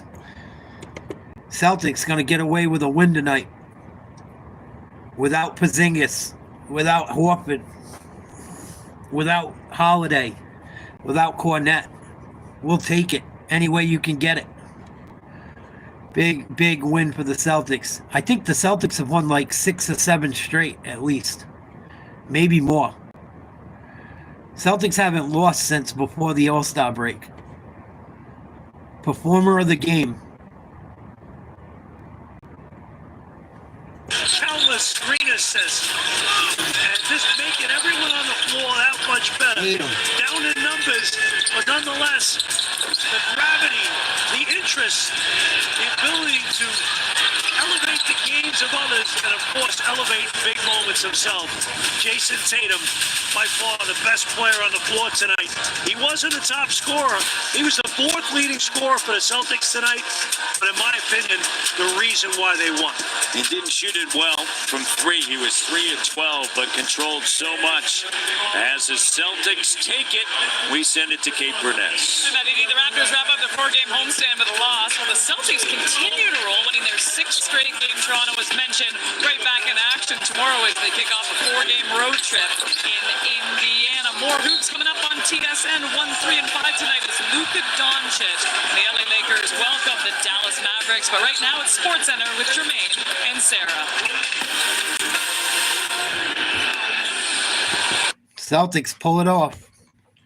Man, I wish I could have caught the end of that Georgia game. Fuck. That sucks.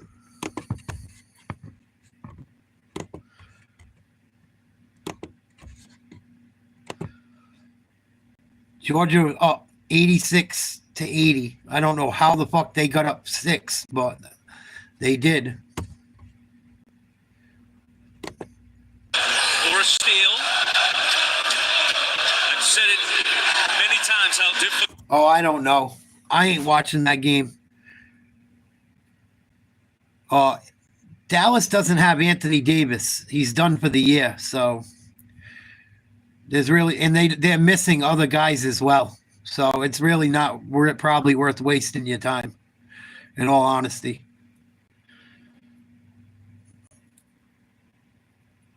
I mean, who was it the other day? Draymond Green. Why the fuck did Georgia just foul him from the half-court line shooting a three? They're just trying to lose. What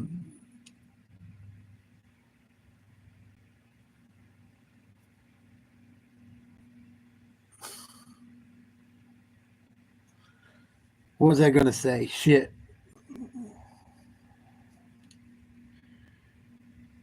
Draymond Green was talking a bunch of shit to Kyrie the other night and the Mavericks because they won by 20. And the Mavericks are missing their 3 big men. Derek Lively's hurt. Davis is hurt. And fucking, what's his name? The guy Gafford's hurt. They don't have a fucking big man. They don't have a real center. They're all hurt. And fucking Draymond and the Warriors won by 20 points. Draymond's going like this, doing the fucking Steph Curry to Kyrie over on the bench. I can't stand Draymond Green. I can't wait till something happens to Draymond Green to humble him. That dude needs a humbling so bad. Especially because he's bun buddies with fucking LeBron. Like you act like you're hard and you're tough and you're all this shit. Your best friend ain't even on your own team. You beat up your own teammates. You're a fucking douchebag.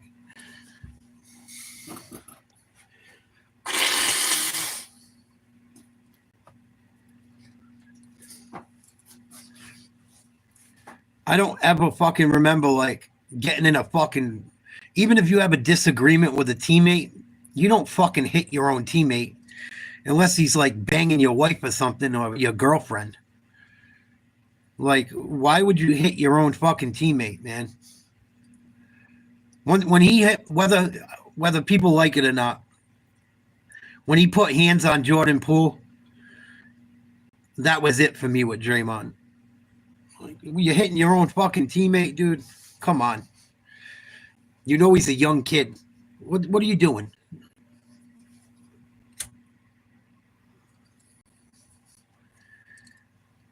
Then Draymond made a statement talking shit about the Celtics and 3-pointers. I'll see if I can find the exact statement. How he hates how teams, all everyone does is shoot 3-pointers anymore. Like, it's whack. That's the only way they think they can win is shoot 3-pointers.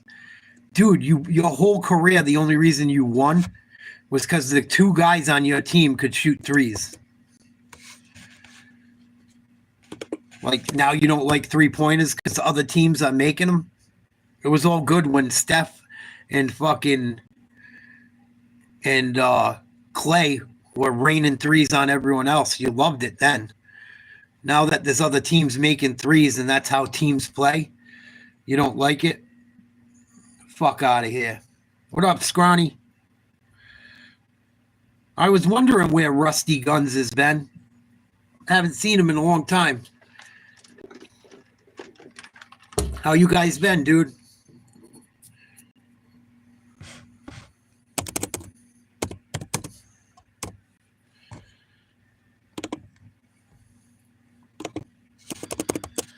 But basically he was crying, saying that everyone shoots too many threes. All they do is shoot 3-pointers. Fucking the game sucks. Oh, no, dude. Please send him my best. Tell him I hope he gets better soon. That sucks.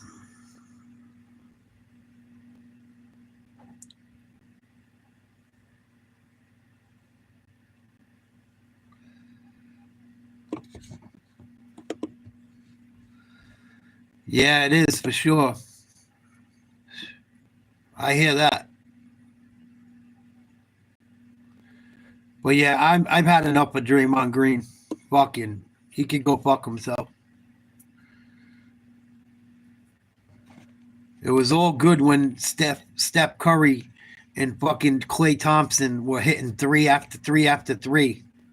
Now he don't like them.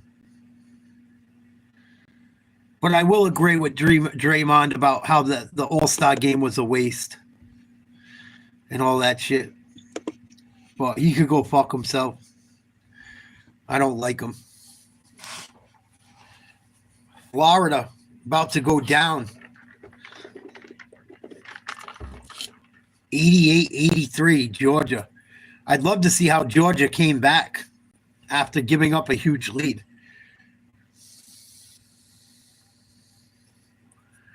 Thank you, Scrawny. I appreciate it. And that should be it. Florida just threw the ball out of bounds. 4.3 seconds left, Georgia ball. Big upset. I wish I could have seen how they fucking blew it. I'll have to look it up after. Unfortunately, my live stream shit the bed. Yeah, thank you, Scrawny. I know, isn't that crazy, Jet? Who would have thought the NHL would figure it out before all of them?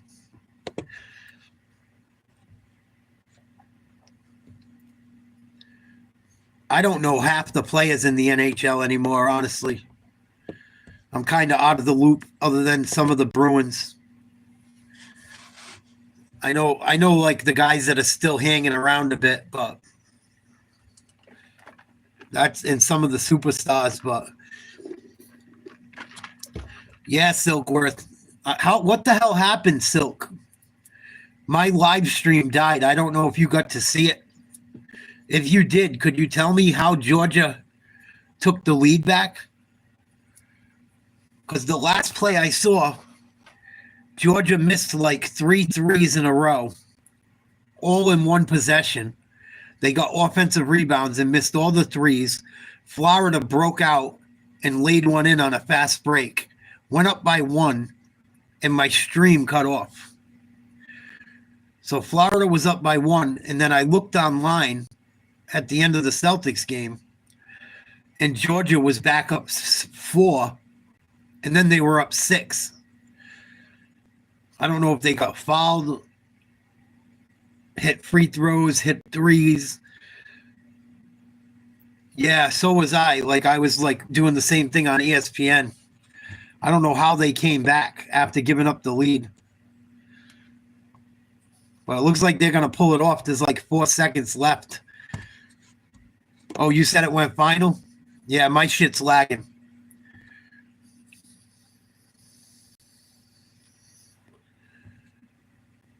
That's a big upset. Florida fought back for nothing. Florida's got some major size. They got some big boys on that team that they are tall. That's it.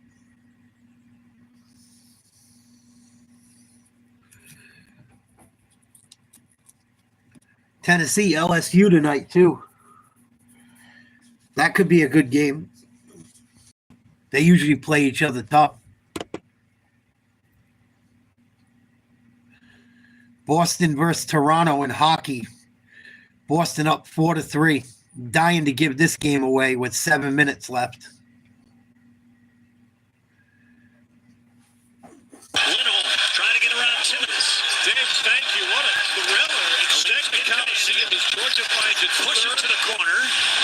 Marchand hacked it to the slot. Victory of the Lindholm shoots. Stolar stuck out the right leg. And this puck's sent over the glass. Well, you got the referee saying deflection. Almost looked like Boston might go on the power play. Pretty good effort by Lindholm. He's been dominant in face-off circle tonight. He gets in on the forecheck.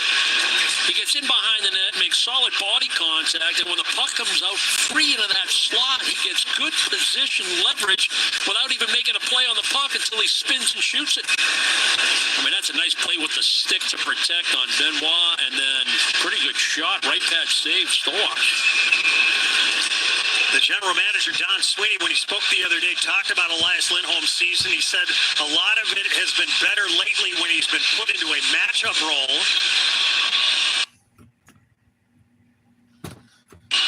But he would agree with us, it hasn't been the season, at least the first one here in Boston, that everybody expected.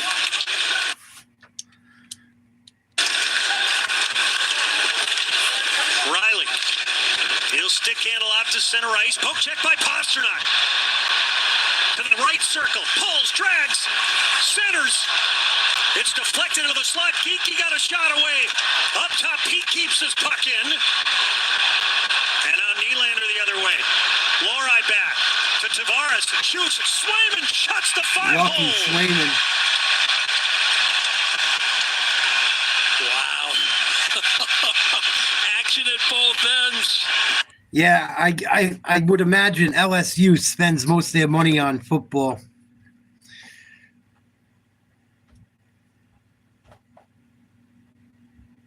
I would imagine. But they're usually competitive every year, no matter what. A couple years ago, I took them and they won me some money. Back when they had Naz Reid. I loved when Naz Reid played for LSU. He won me quite a few bets. He was dominant for LSU. They made a deep run one year when he was on the team, if I'm not mistaken.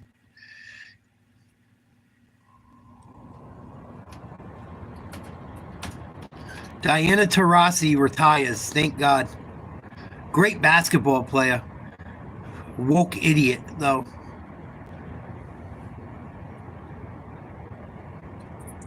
Six-time Olympic gold medalist. 3 WNBA titles. And a woke moron. The wokest of woke morons on earth. She's about as bad as Brittany Griner. They are teammates, so it makes sense. You're getting 10.5? It's at LSU.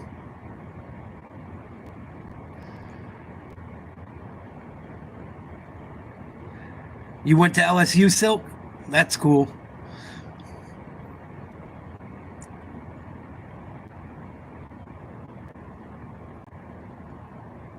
Yeah, I don't think Shaq had to go to class too much. Not that he's a moron, but I'm sure Shaq knew he was going to be done pretty fucking quickly.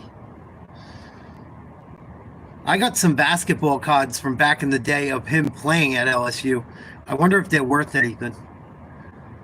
They're like no-name cards, but it's him in college. They got numbers and shit. They're from like legit card companies.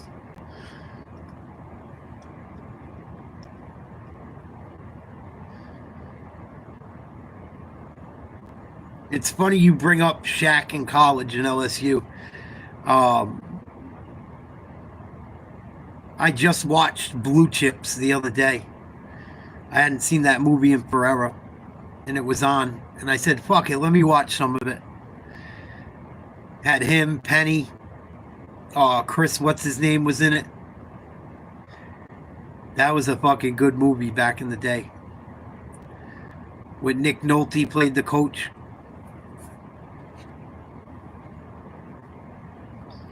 My dad liked the LSU football team a lot. He always liked LSU for some reason. Ohio State, too. Ugh.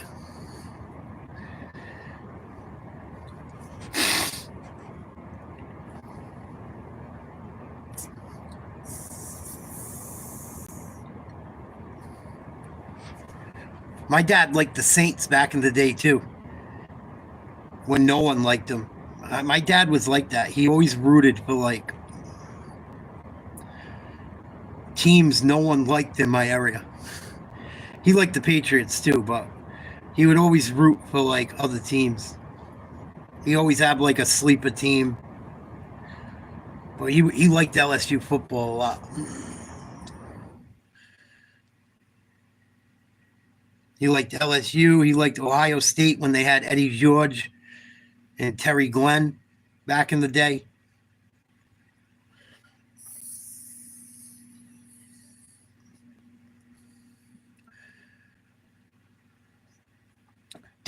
Have you lived your whole life in New Orleans, Silk? I had like something always told me like I would like Louisiana. I always thought about going down there and checking it out. I figured like I would fit in there. Maybe I wouldn't. Maybe because I always liked for some reason I always liked New Orleans like hip hop too. Like I always liked Cash Money. I liked fucking Master P and shit. And when I was younger, no one liked them up north. Like where I come from, everyone likes fucking all the guys from New York and Philly and, you know, Boston really didn't have a lot of hip hop groups. But they did have New Edition. New Edition was from fucking Boston.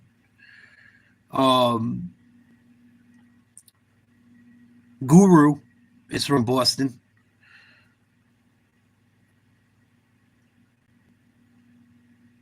But Boston wasn't like a big hip hop city and shit. They always got made fun of because the New Kids on the Block. Everyone thinks Boston was sweet. And Marky Mark. Marky Mark was not from Boston. He lived outside of Boston. But everyone always cracks on Boston because they always think Marky Mark is Boston. Marky Mark's not from Boston. He's from New England. Wayne's probably my GOAT.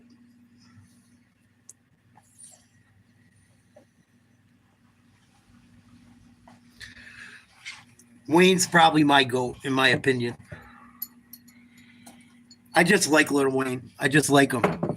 And I like that, like, Little Wayne didn't copy anyone, really, to, like, get where he, like, you know, kind of had his own style, did what the fuck he wanted to.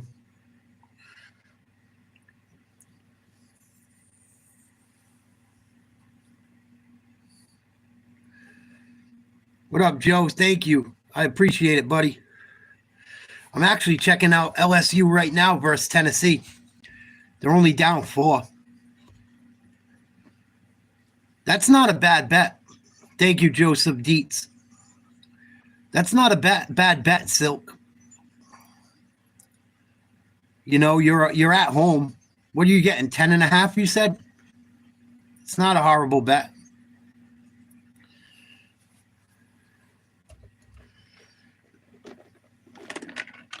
Not a terrible bet.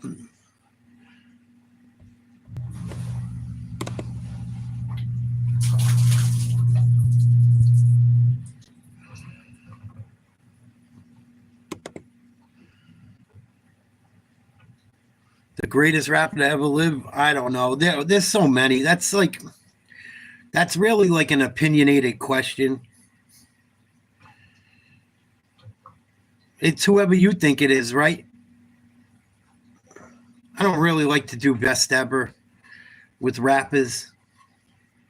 But something rappers got me feeling like I feel weird talking about rap best ever. So many people have died in fucked up ways.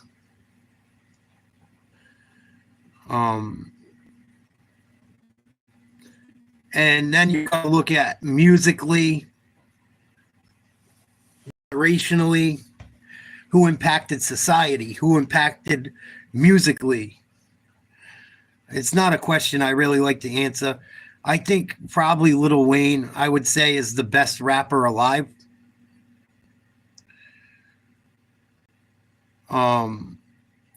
Plus Wayne like did so much more. He got into skateboarding.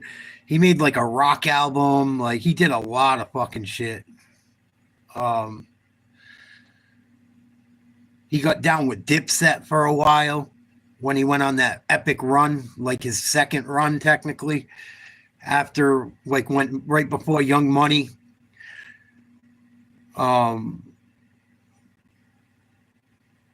Like mixtape Wayne, I don't think anyone can fuck with him.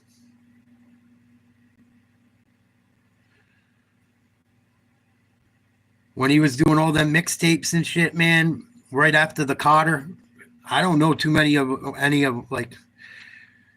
If he put those mixtapes on albums, holy shit! If he could have ever got like everyone to clear all the beats, like the drought mixtapes were fucking phenomenal. Phenomenal. Like they're second to none. Second to none. He did the Sky is the Limit fucking on one of them. And I ride for my motherfucking, I can't say the word, I'm not supposed to, but he had Throw Some D's remix. He remixed so many songs and shit on the people who made the song originally. He redid that fucking Mr. Jones beat to that Sky is the Limit shit was crazy. He redid fucking Throw Some D's. Fucking all the T.I. beats he shit on. Like, I don't think anyone could fuck with mixtape Wayne, really. He shit on Jay-Z, too. The verses he put out on Show Me What You Got was fucking ridiculous. I think he renamed it Dough Is What I Got. But the drought mixtapes, I think, are the best mixtapes ever.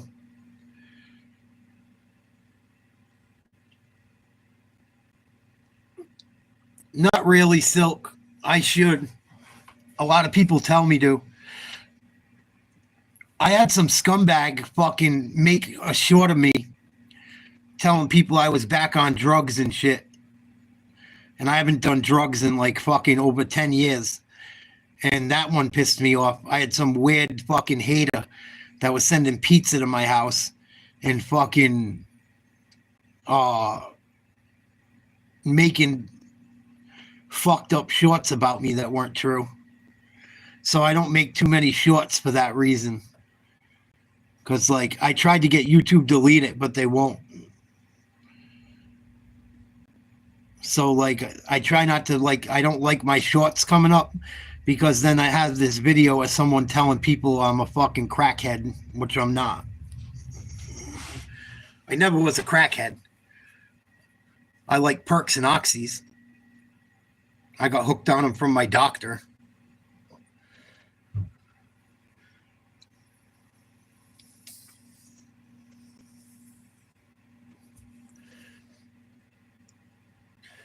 Oh, Tiger, I've had more shit happen, dude. I have had people come and fucking try to fuck with me personally. People threaten my life because I support Trump. I got a list of people. I write down their names. God forbid something ever happens to me. I got papers next to where I sit when I do these down here in my basement that put all the names if something, God forbid, ever happens to me, of people that threaten me. Yeah, people get crazy, Silk. It happens. I've had it happen too, dude. They were sending pizzas to my house like $100 order. Fucked up. That's what I said, Jet. I'm like the fattest crackhead ever. Or I don't know if he said I was snorting fucking doing fentanyl or something or whatever. But it's fucked up too because the problem with it is because I used to be an addict, because I used to get high on pain pills. When my people that love me saw the video, they freaked out. They thought I was back fucking off when I wasn't. So that was what really upset me about the whole thing. And I still, to this day, can't get it taken down. It's fucked up.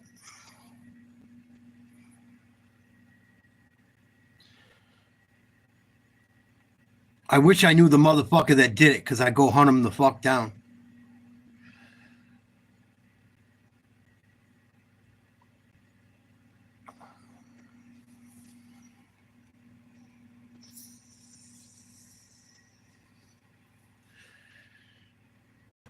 Yeah, exactly, Jet.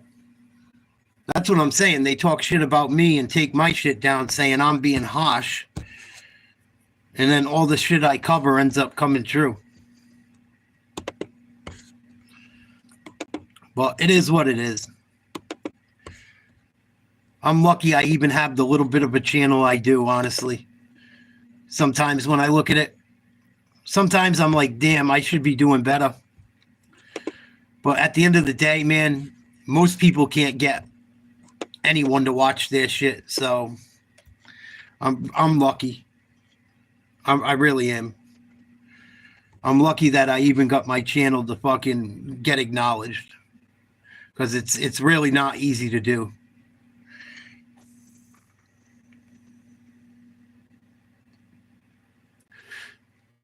I think a lot of people at Silk and that, because I'm always like trying to engage with people.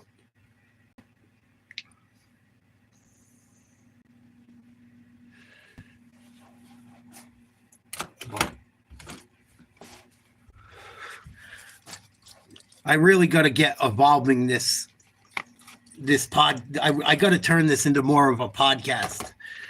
And I'll still do my shit where I can come say what's up to you guys and shit, but I got to evolve past just doing this off my phone. And I got to like make a better area to do shit. But sometimes I think I'm like, fuck it. Why would I change everything? Like, make it look like I have fucking something I don't. Make it look like it's fucking a fancy little studio when it's not. I don't know. I just try to be consistent, and I don't want to do things I don't want to do either. So I guess fuck it, right?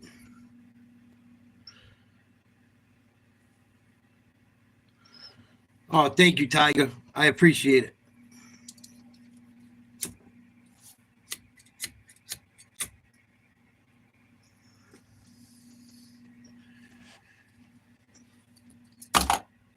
I just want the world to be fucking normal. Somewhat normal. Right. You know, I was born in 1983. When I was a kid, man, when I was a kid, things was much different. Yeah, me too, Silk. Because I'm not like, I talk about it once a week or something, but I think that was an important election, personally. That's the only reason I really got so involved in it. I really thought that election was a make or break election. Well, I just wish people would fucking use their brains, man. The world has changed so fucking much. So much. And I don't think for the good.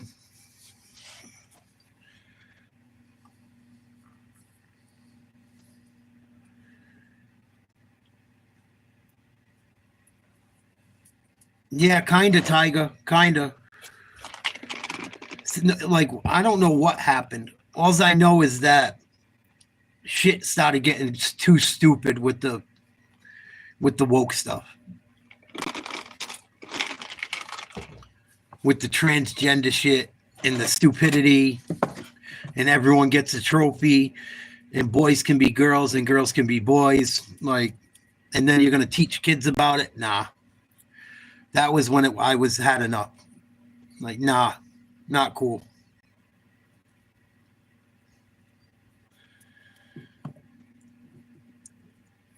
That shit bothers the fuck out of me, man. Because I think those people have a mental illness. Seriously. A lot of them have a mental illness, man, and I wish they could just go get some fucking help. Like, if I think they need help more than they need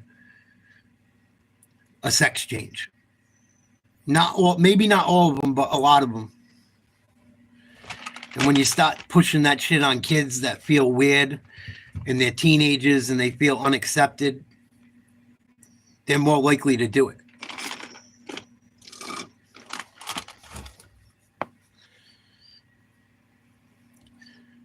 Right, Silkworth? That's I like your statement. Right. Social justice has become a religion for sure.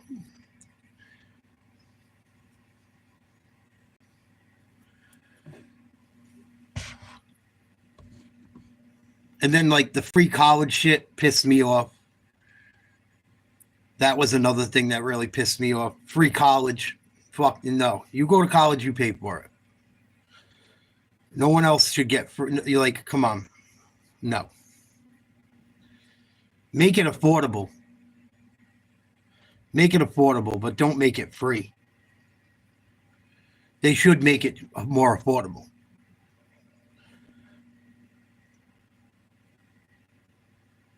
And then the open border shit, too, is just stupid. You can't have people running around your country you don't know who they are. It's common sense.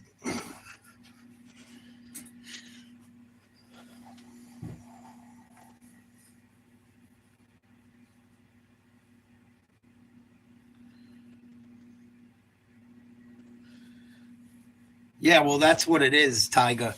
And that's what people don't realize.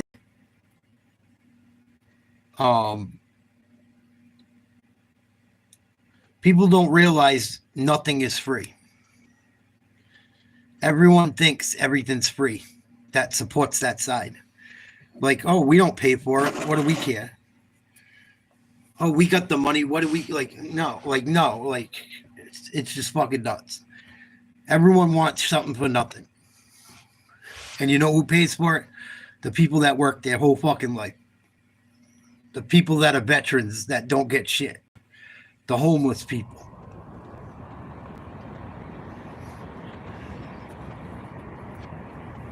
Yeah, that's what we need more than anything too, Silk. Get these prices fucking down. It's going to take a while. The economy's fucked.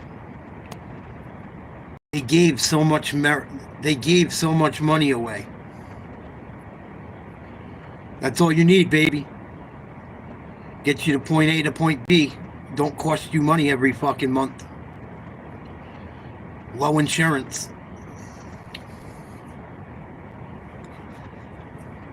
You can't even drive cars like that where I live, Silk.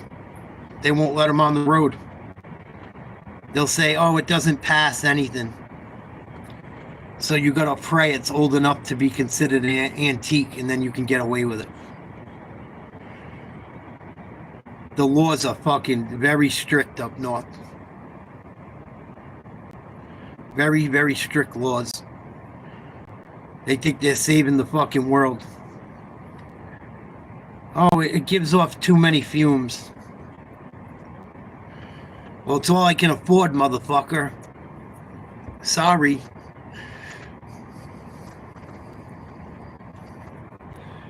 Like up here, they don't want you to have that freedom. They'll be like, no, you got to take the bus.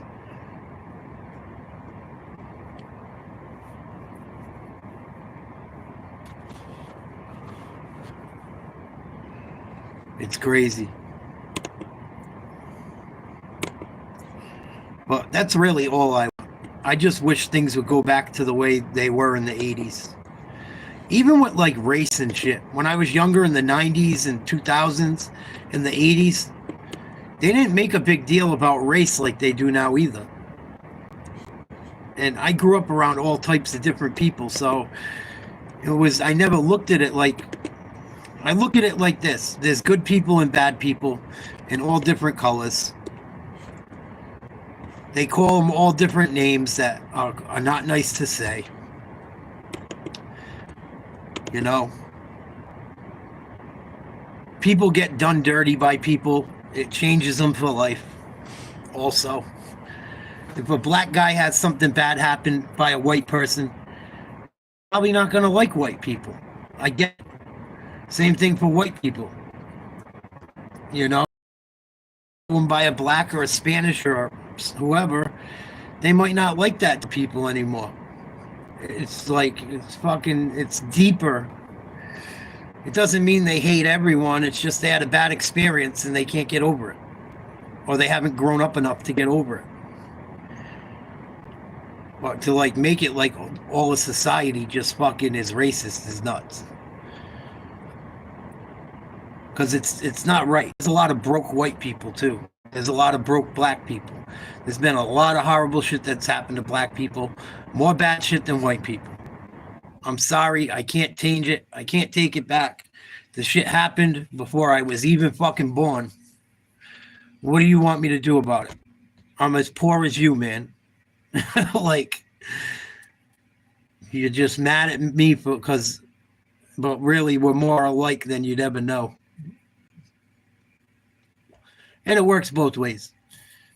It works both ways. Same thing with white people that look at people like that. You know, it's just what it is. Yeah. Everyone's divorced nowadays. Everyone's got a baby mama or baby daddy. That shit drives me crazy now that, like, I never liked that shit. Even when I was younger. Like my baby mama, my baby daddy. Even if you're not with that person and you have a child with them, I would be like, I would say my son's mother. My son's father. Like, just the way people talk, it was never like that. It was never cool to be fucking act stupid. That's it, Silkworth, right? Got to have a certain level for respect for each other, do the right thing for your children. I was a stepdad for fucking almost 5 years. I wish I never did it. The way it ended. And the way I got treated by just about everyone by the end of it. I warn everyone, do not be a step parent. Stay the fuck out of people's shit. I'll never get involved with someone like that again. Too much other shit going on.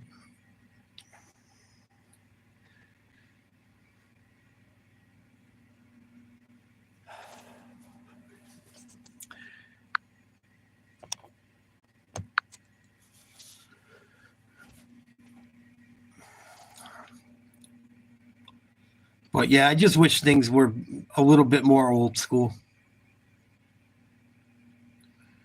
People don't get together no more. People don't get together no more. Families talk about each other. Families hate on each other. Friends hate on each other. Friends and family backstab each other. That shit never happened back in the day. Not like it does now. Nowadays, it's cool to be a rat. Nowadays, it's cool to be a fucking snitch. Like, a lot of shit is just would have never been cool.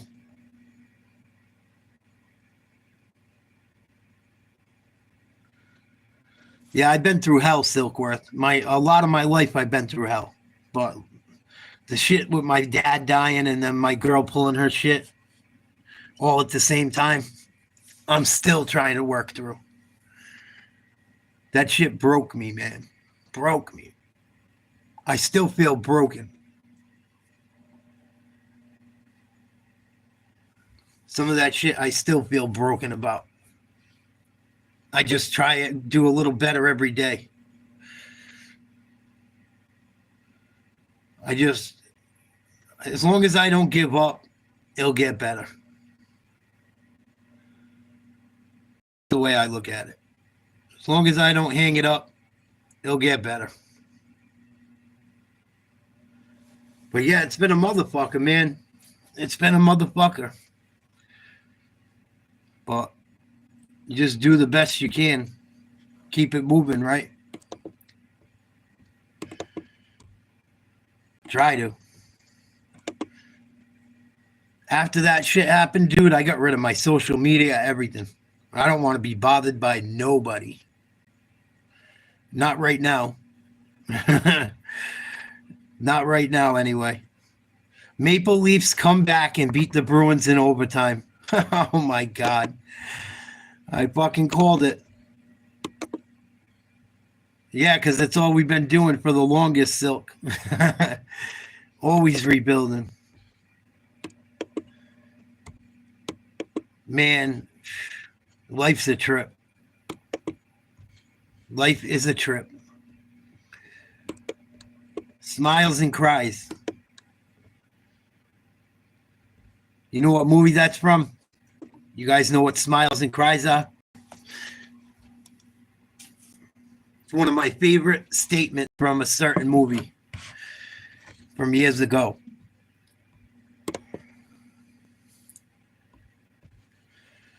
I'm not upset about anything by Shao. I'm just talking. We're just having a conversation. Oh, no doubt, Silk. You got to be that way in America almost.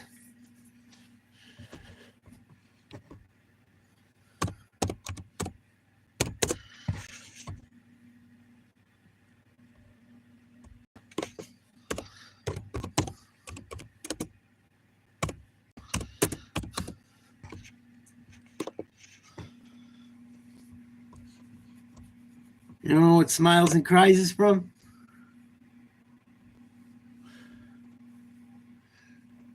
What up, Mr. Ballsack?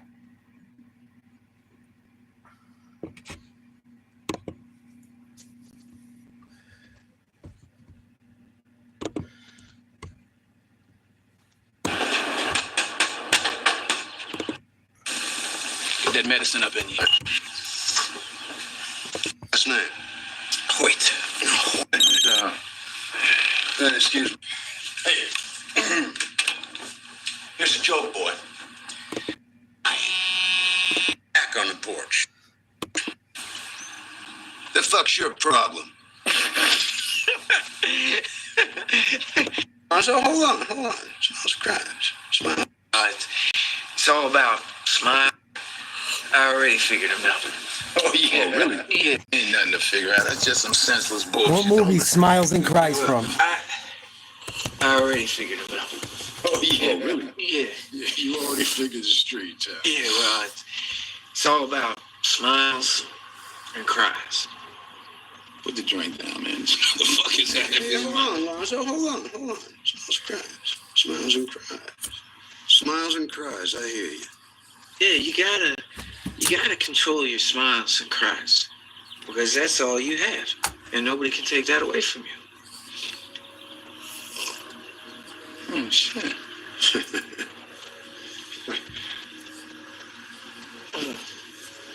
What you think, dog? Think this greenhorn can handle undercover? You were just like him. What? Same silly ass look and everything. Yep. Saving the Training goddamn world. Yeah. That's some smiles and cries, baby. Just lasted about a week. You don't remember the end of the movie? At the end of the movie, he says it too. I'm pretty sure in the projects. It takes a wolf to catch a wolf.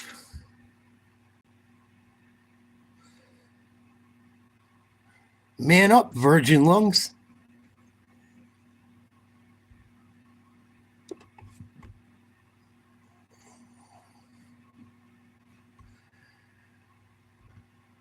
Dirty motherfucker in that movie, boy.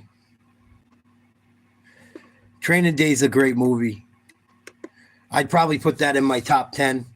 Training Day, Forrest Gump might be Forrest Gump's definitely one of the top movies ever made. That movie has just about everything you could want from a movie, I think, even though it's long as fuck. Training Day, that's a fucking good movie. Forrest Gump might be the best movie ever made, at least in my lifetime. Shawshank's one for sure. Fuck, I had one in my brain that I just forgot. There's a lot of good movies, man. Oof, go on all day long.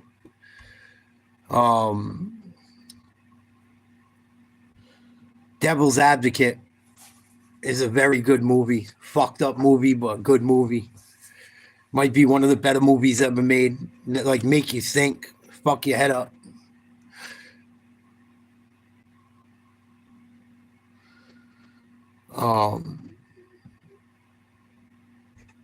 But there's so many fucking great movies, man.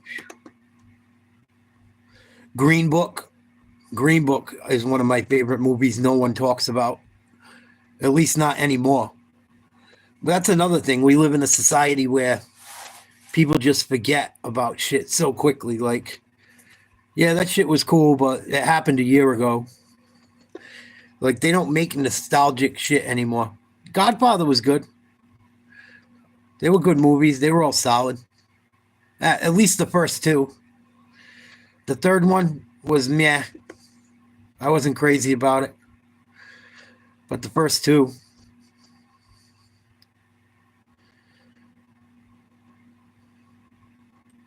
But Training Day is another one of them movies, like fucking. I like movies like that, like Gump, Training Day, Shawshank. You see guys at the highs and lows, highs and lows, highs and lows. Like smiles and cries, you know? But there's so many great movies.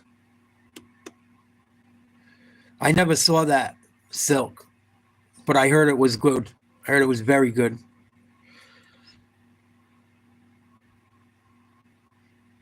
Trying to think of some other shit.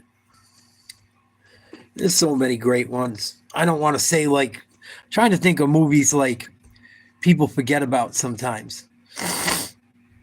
Rocky movies, at least the first two with them. The first and second Rocky are amazing. After that, meh. I mean, I like them all, but the first two are the best. When he's a bum, has nothing, doesn't like his life, things aren't going good. And he, like, you know, look at Rocky, even when in the newer ones, he loses his fucking wife and is struggling. He's sick. He lives in the fucking hood again. Probably not because he's broke. Probably because, well, he went broke too in the movies because he got robbed by his fucking accountant. But, you know, it just shows like you're never on top for too long, man. Most of the time. You know, there's a lot of highs and lows in life. A lot of highs and lows. At least in my experience. I'm sure it's the same for everyone. Even people with money. They got fucking problems. It's not easy. Everyone thinks because people got money, they got it so fucking good. And you might be surprised if you knew what some of them people live like.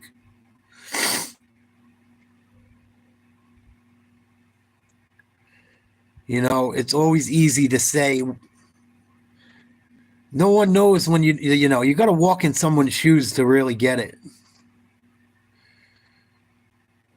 Just like people that are rich and fuck up, like they probably have a massive amount of pressure on their shoulders. Shit, I know I put enough pressure on myself to break fucking trees. I'm sure it's the same for just about everyone. No one wants to be a loser. You know? Everyone wants to make it. Most people.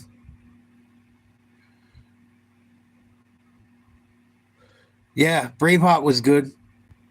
Braveheart's a tough one for me, man. I get emotional watching that shit. What they do to him and shit, and what they did to his wife, and very gory. Very, very gory. Like old school barbaric, violent.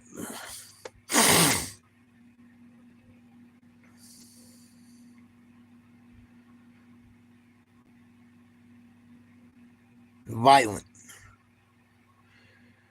But there's so many good movies. I can't think of like the last good movie I've seen though. With like a good story. It's like, they don't make shit like that anymore. Even comedies. All the comedies we watched in the 80s and 90s, and even back further than that, you can't even make movies like that anymore because everyone's so fucking woke. You can't make fun of gay people. You can't make fun of trans people. You can't make fun of different races.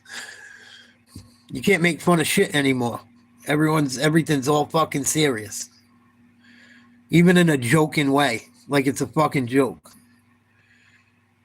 Like you watch Red Fox back in the day and fucking Archie Bunker, and everyone cracked on everyone. The white people got cracked on, the black people got cracked on, Spanish people got cracked on.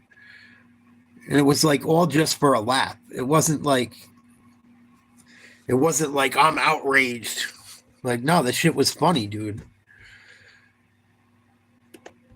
It's just that we've gotten to a place where everything offends everyone. I'm offended. Just so many people offended for fucking things that people aren't even saying seriously. What up, Mark? Same old shit.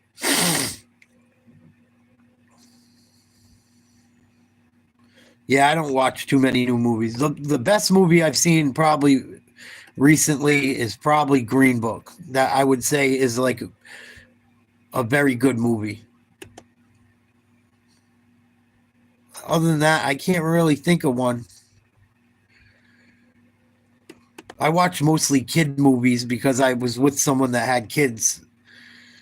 And me and her watched a lot of old movies. There weren't too much new shit we watched. Some new series.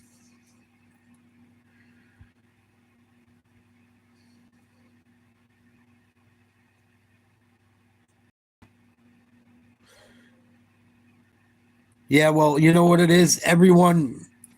Tiger, I think it's because everyone has sold out. Like, they always everyone's in bed with each other. Like, you can make money with me and I can make money with you, but you can't say all of these things because someone has an agenda where they're making money on the agenda. The shit runs deep if you really look into shit. Like, why do you think Disney's all woke? You don't think Disney makes money, or the government doesn't look certain ways when it comes to shit Disney wants to do because they help them out? How do you think those people get elected? Even Trump, to a degree. They get put in office and get backing because they're going to allow people to make money doing certain shit. All that woke shit was making a ton of money for the right people. For the people in power. Yeah, exactly, Silk. Even like the trans shit. This is my thing with the trans shit, right? I don't want to go on too long because it's going to get late soon, but I'll talk for a little longer and hang. If you guys are up to it. I just got to use the bathroom in a minute, but even like the transgender shit. You don't think all these people and you don't think drug companies and hospitals and doctors aren't making a fortune? Or for the trans surgeries and the drugs and the pharmaceuticals and all the fucking the surgery itself, and then all the counseling and mental health shit on top of it, and the steroids and the female hormones. Like, it's all a money grab. If you look at the money in anything, you'll figure out what the fuck's going on. I know it's the corniest, oldest cop saying in the world, but it's the truth. Look where the money's going. Look what the people are into. And you'll figure it out quick. All right, Silk. Thank you for the gifts. Thank you for your kind words. And thank you for tuning in as always. I appreciate you, man. I ever get down to the know ya, I'm going to hit you up. Until we meet again, brother. Sweet dreams. Go Tigers. Later, buddy. Be safe.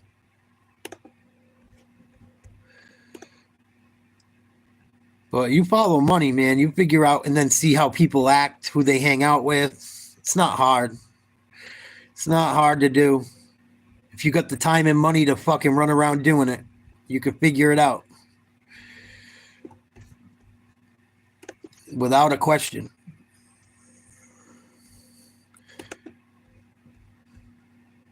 Yeah, most people are. That's what motivates the world, majority of it, Tiger. Pretty much everyone. Money is a fucking most, like, it is the root of all evil. And it really is. It does good things and it does bad things. And what people are willing to do for it and to get it is fucking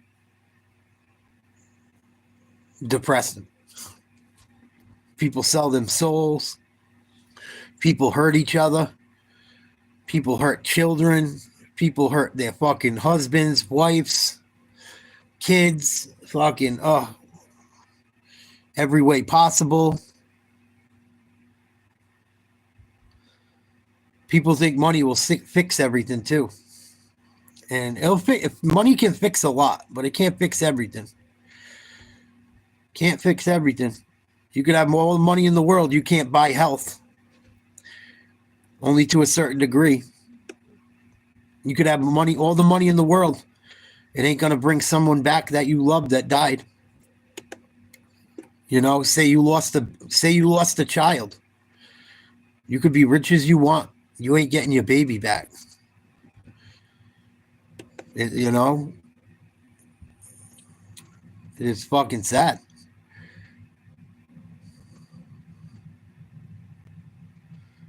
It's fucked up.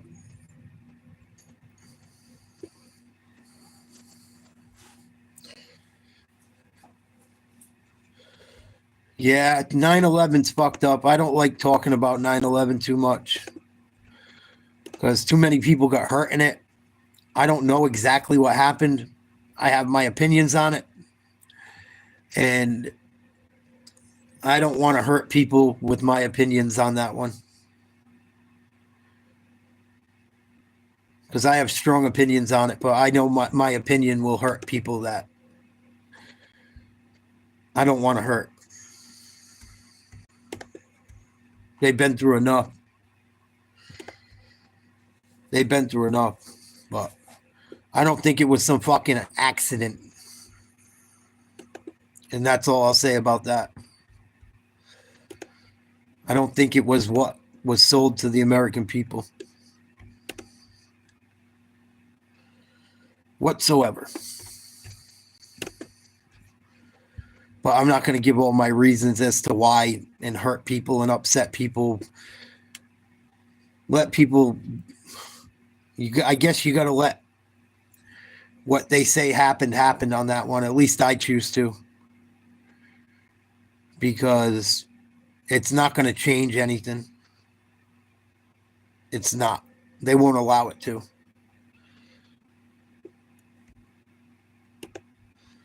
Everything's pretty much over for the night. There's some college games on and shit.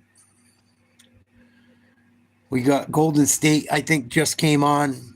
Let me reset my stream. How much time do I have left? In a little bit. LSU's playing Tennessee. Right now, Alabama's playing Mississippi State.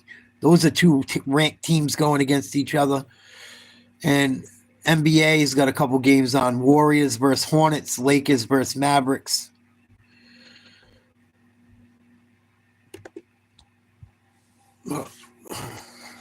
Celtics with a big win tonight. Florida upset by the University of Georgia. Big upset in college hoops. Boston Bruins choke. We're up 3-0, I believe, or 2-0. Lose a 3-1 lead and lose in overtime.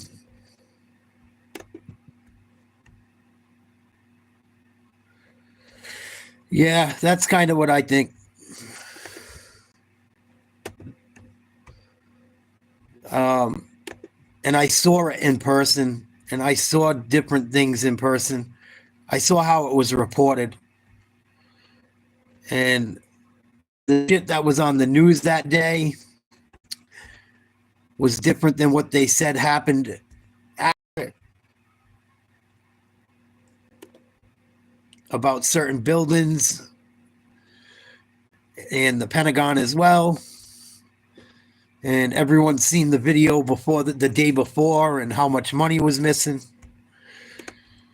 And then you watch how those buildings fall. It's hard not to believe what you said, Mark. Hard not to believe what you said, or at least be like, at least not be a little bit like it's a possibility. I think what you said about it or where you're going with it is definitely a possibility. I think it'd be ignorant to think it wasn't.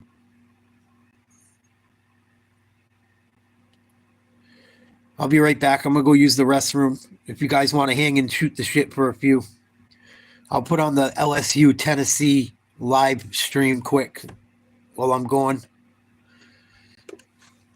And the service you deserve, or we'll make it right. That's the AT&T guarantee. No, you're just not hearing me. Poppy, why don't you take my keys and go for a ride? Welcome, Stella. You talk. Stella? Almost. Bright blue. It's bold. I'm hungry, actually. Your favorite, right? How did you know?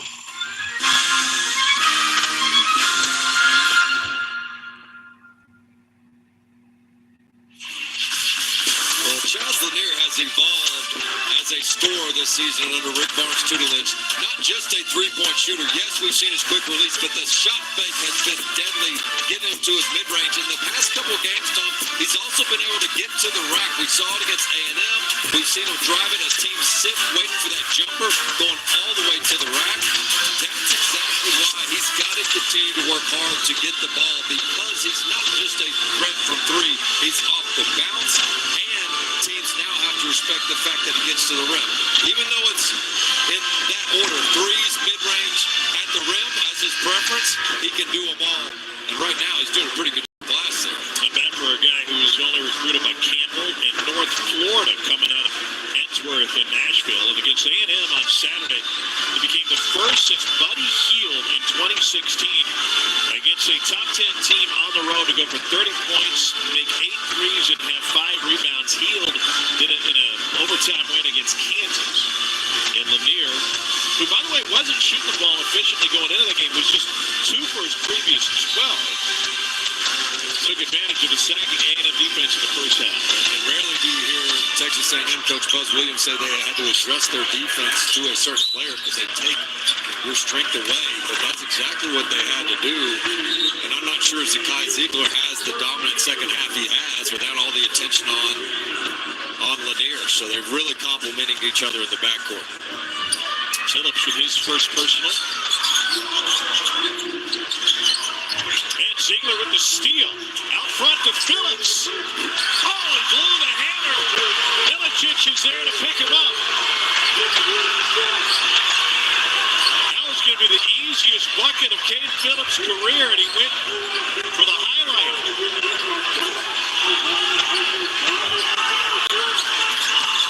Ziegler behind the back. And off the glass.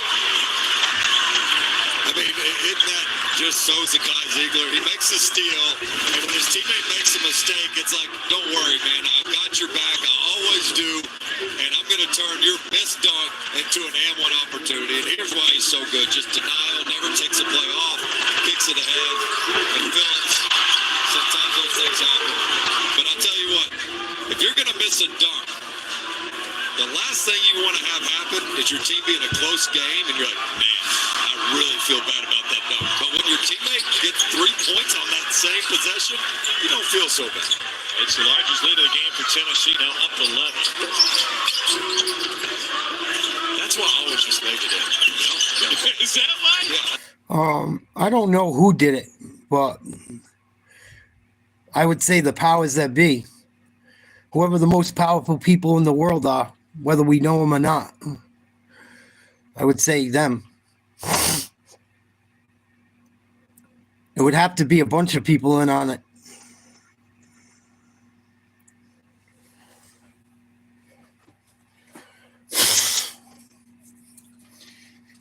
Or a bunch of people scared for their life not to say anything about it. Even if people with power fought against it, they probably didn't want to die and just shut the fuck up.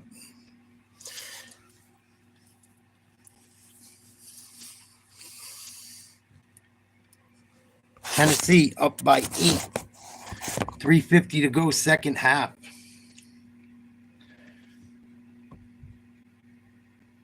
LSU giving it a good fight, though. Tennessee's number 5 in the country. I haven't got to see them play much. They put a good team together almost every year. LSU can be tough, too. LSU's had some good teams over the last 20 years. Back in the day, too. Pistol Pete. Shaq. All went to LSU. Nas Reed. There's a bunch of others, too. Ben Simmons, I think, went to LSU.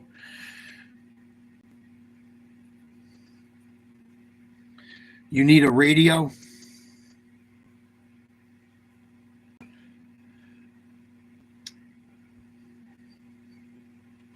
They're not expensive. Sometimes you can get a radio app too. It's not the same, but there's a lot of radio stations will have an app where you can listen to it on your device now too. There's certain radio stations that are local to me that I listen to on my phone if I'm working or doing chores, or I don't want to listen to YouTube or a podcast.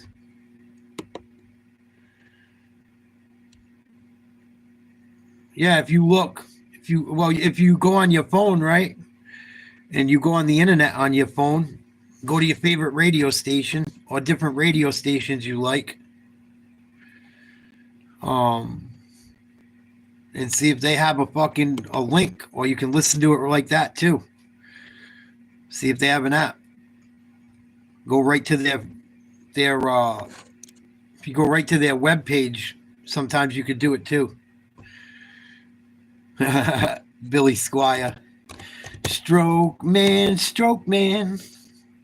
That was Billy Squire, right? Stroke. He sang other good tunes too, though. I know for sure. In the Dark. Fucking Billy Squire. Lonely as the Night.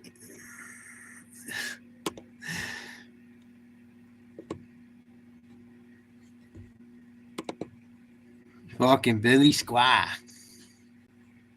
For low prices, for fast shipping, for life with pets. Funny shit. I can't play it. Lonely is the night where your dreams are gone and you fall for lonely. My kind of lover. I like the Stroke by him, but the best though, probably. Billy Bob, do you ever ask a question that makes any fucking sense? Ever.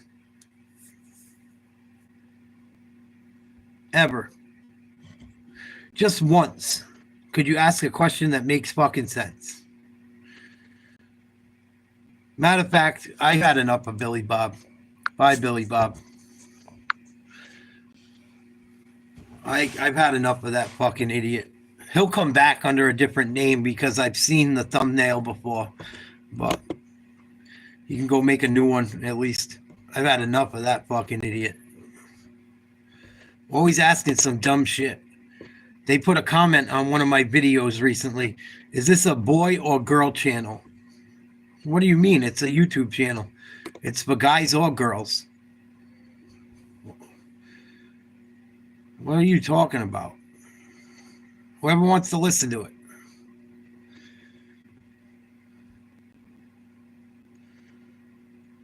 What up, Jumbo?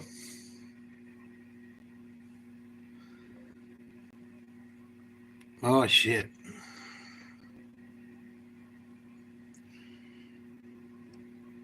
Fucking Big Meech looking like a snitch. 50 and Big Meech going at it, huh? They're not getting along too much anymore. Big Meech should have never went and hung out with fucking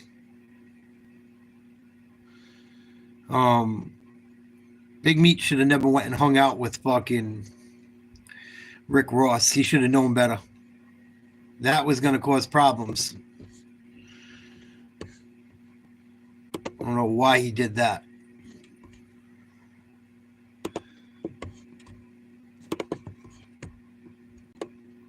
He just dropped the bag so big. 50's got like his life rights too, or like a connection to him. He can keep making fucking more movies about BMF. Whether fucking Meech likes it or not, I think.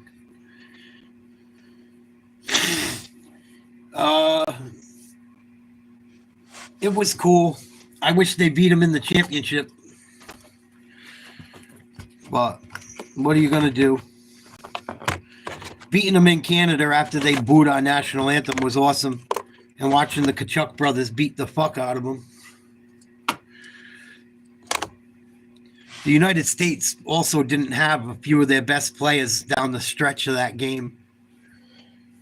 Matthew Kachuk ended up couldn't come back in. He was sick.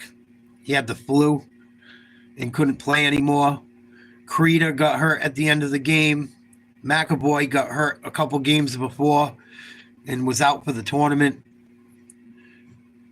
But the U.S. gave it a really good effort. The United States had him. Fucking had him. Just Canada made one more play. Kind of got a nice bounce, too.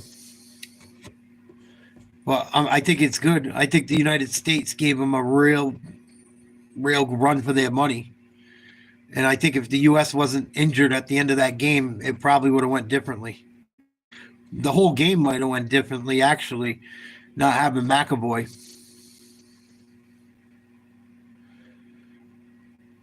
I don't know, Jumbo. I don't know much about Finland. I just watch the United States, really. Whoever they play. And usually I only watch like the real important ones. Like it's the championship or the semifinals, quarterfinals. I don't usually have the time to watch every game like throughout the whole fucking thing. It's almost impossible. It's a little easier with hockey, but like watching every game in the Olympics, they're all different fucking times. Same thing with the World Cup. And then they have games playing at the same times. It's almost impossible to watch every single team play every single game.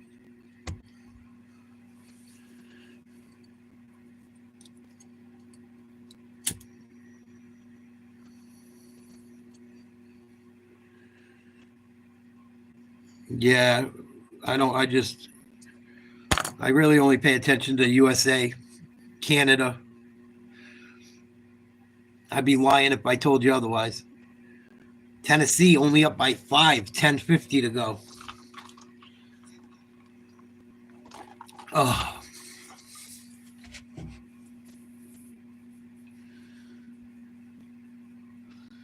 Fucking itchy as a bitch. I gotta get some fucking cocoa butter.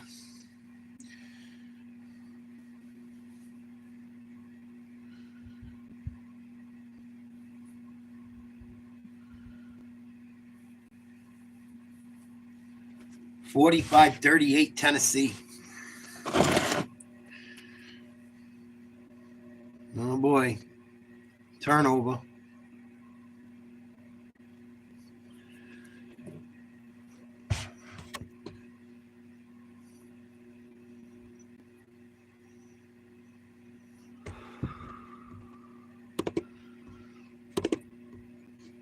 What else is going on in the world today?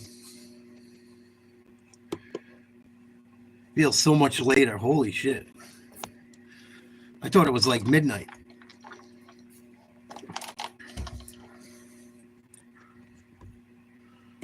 I'm not staying up that late tonight.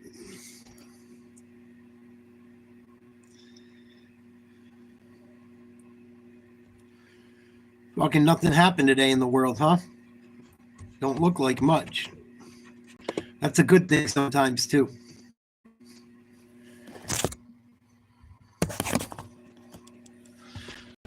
Stephen A. Smith wants to run for president, or talking about running for president. Yeah, he's not going to do that. I'd be shocked. Trump signs new orders. Dan Crenshaw threatens tape saying he killed Tucker Carlson. Interesting.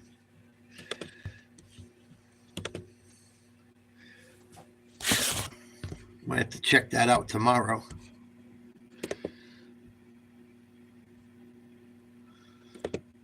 That's fucking retarded. So what are you going to do? Buy the shit the day before? Tiger? Like it's going to matter. Doesn't matter what day you buy it. You got to buy it.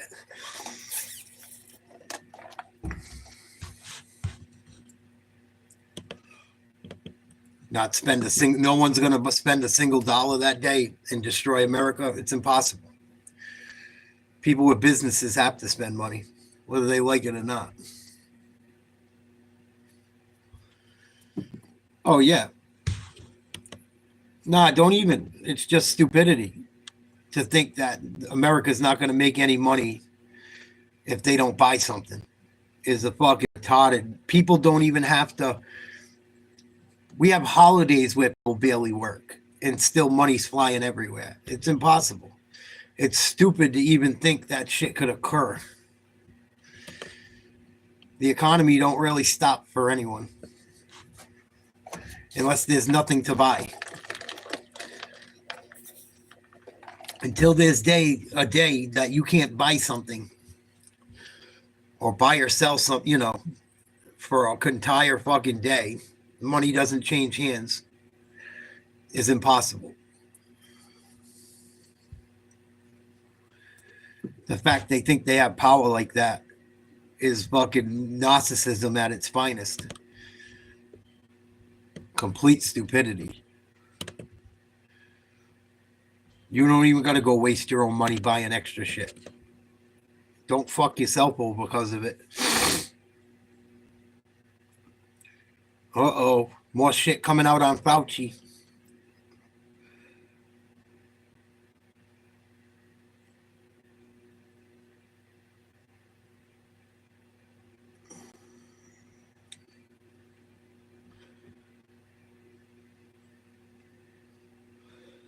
Yeah, right, Sean?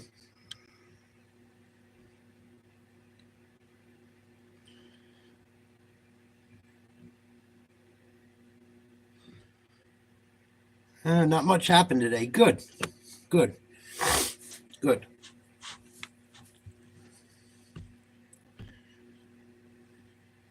Oh, man, I got to save this on tape.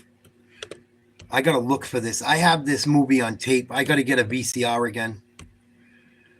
I just found a bunch of old tapes from Jordan's playing days. Man, I want to watch them so fucking bad. I hope they still work. But I just found one of the games on YouTube I have on tape that I've been dying to watch over from 1993. Jordan dropped 54 in Chicago Stadium in Game 4 of the Eastern Conference Finals on the Knicks. I think he dropped 50 in the Garden in the same series too, 40-something a couple times. Man, you guys that didn't get to watch Michael Jordan in person, go back if you're younger. Watch the games with him. Go watch some old Larry Bird games. Some Lakers, Celtics games when Magic won too. Fucking phenomenal. Then you'll see why older people like me, hate the way basketball's going. Anyone young out there, you get the chance to watch them old guys, man. And back in the day, watch the whole fucking game. You'll be amazed.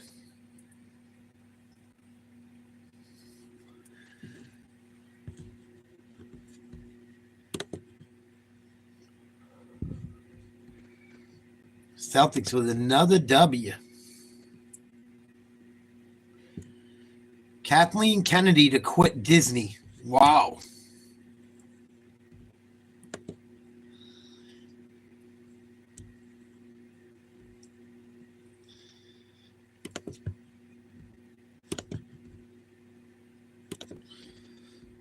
That woke shit's going out the window. Good. Now we got to get kids back outside playing and off their devices. And we got a fucking shot. Dan Hooker versus Justin Gaethje canceled. Bummer. I was looking forward to that fight. That was going to be a war.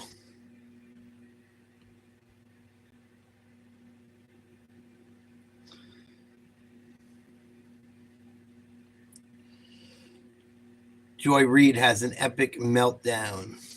We saw that. Adam Schiff has a meltdown. What else is new? That's all Adam Schiff does is have meltdowns. Yeah, it's fucking crazy, man. I had to get one of them to keep my job. I wish I never got it. I felt like shit ever since I got the fucking thing, honestly. Looking back at it. It could be other shit, and I'm just thinking that, but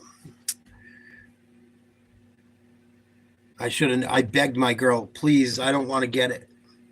Begged my parents, I don't want to get it. You can't come around if you don't get it. You're not going to be able to work if you don't get it. I shouldn't have listened to any of them. I should have said, fuck them all.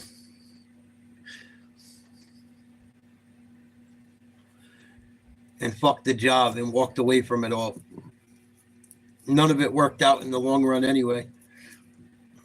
And I ended up getting one of them stupid shots. Thank God I only took one. I know people that took several that aren't fucking doing too well. My doctor told me straight out, don't take another one for anything.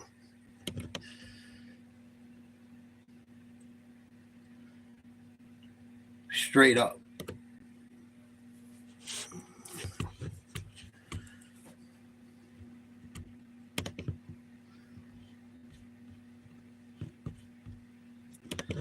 Oh, shit.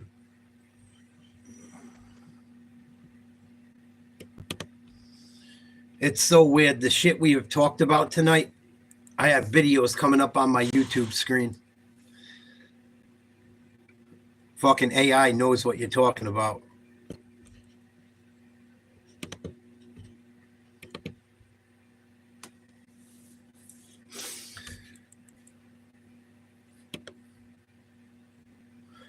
Yeah, I'm lucky I have a pretty decent doctor. I had one doctor that I saw at the hospital, you need to go on Ozempic. My doctor goes, no, you just need to lose weight. You don't need a fucking shot. I said, that's what I told the guy in the ER. He wanted to put me on it right then and there. And I didn't even have a high blood sugar. I go, I wasn't even there for blood sugar. They took my blood sugar. My blood sugar was fine. And they want to fucking give me Ozempic from the fucking ER. No. All set.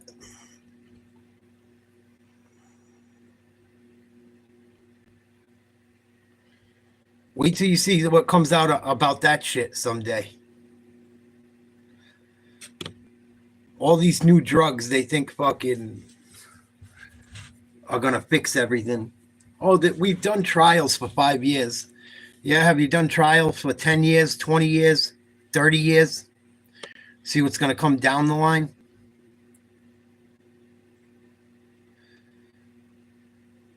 Unless I guess you're in a position where it can help you and you're not gonna make it that long. Then I could see taking it, but fuck. I'm not that old. Not like I'm fucking 60.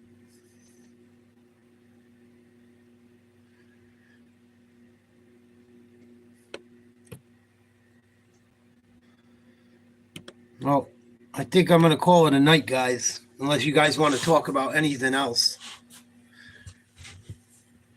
Sports are pretty much over for the night. We shot the shit for about an hour.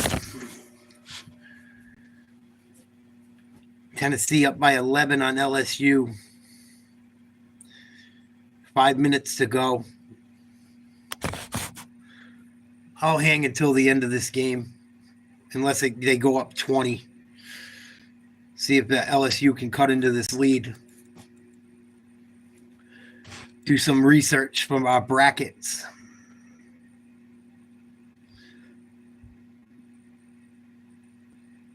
To anyone that hasn't heard yet, if you're you have to be a subscriber.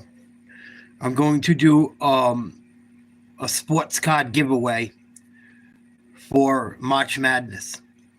You have to be a subscriber and email me your bracket when the time comes. I'm going to stop posting about it in about a month. A little less than a month. I'll stop putting all the information out. But I'm going to send whoever has the best bracket a couple $100 box of cards and see if they can pull a good card. And maybe end up with a card worth a lot of money, an autograph card or something. The box of cards I'm going to send is going to be worth a couple $100 to whoever wins.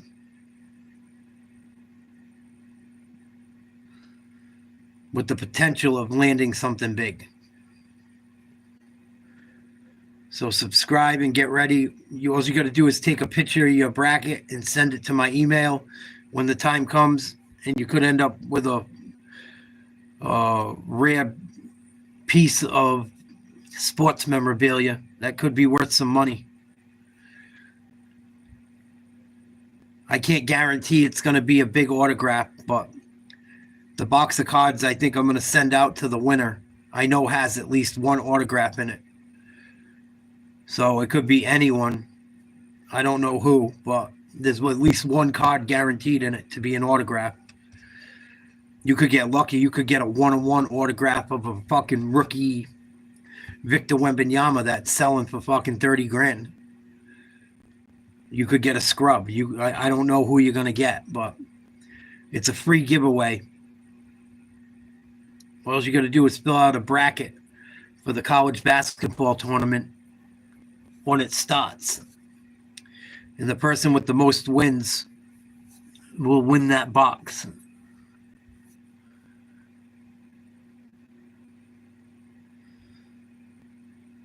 You don't know what a college basketball bracket is? The NCAA tournament, March Madness? Do some research. Check it out.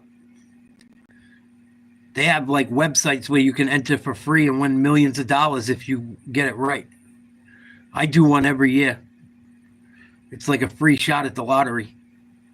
ESPN does one.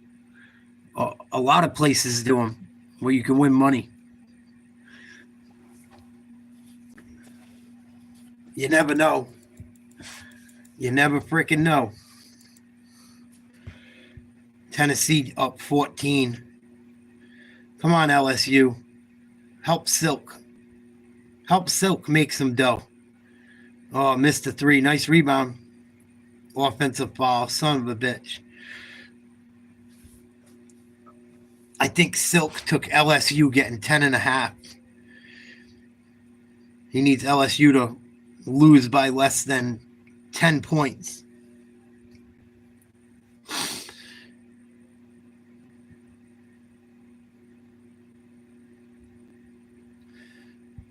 If Tennessee wins by 11 or more, he's going to lose. Son of a bitch. Alabama up by 30 on Mississippi State. I almost covered that game tonight. I'm glad I didn't.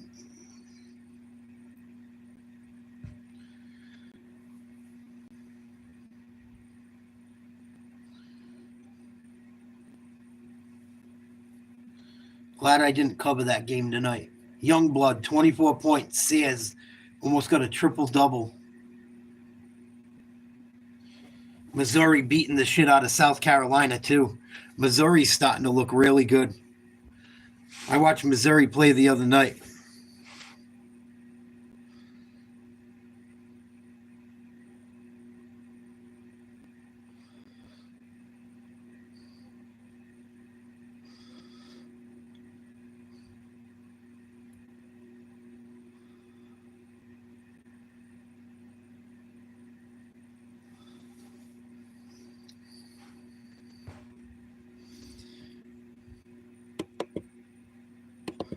Thank you for your service, Sean. It's all good, buddy. All you got to do is look it up. It's hard to explain the whole thing. There's like 68 teams. You got to pick whoever you want to win each game throughout the whole thing, all the way to the championships. It's fun.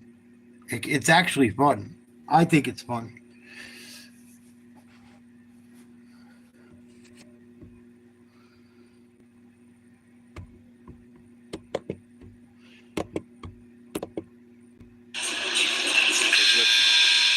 Who he played for at Appalachian State was an assistant coach at App. I got to chime in. He was actually writing recruiting letters for me. I didn't know it. LSU down 14. Come on, LSU. Need LSU to lose by 10 or less. Tennessee cannot win by more than 10 points, or else Silk, I think, loses.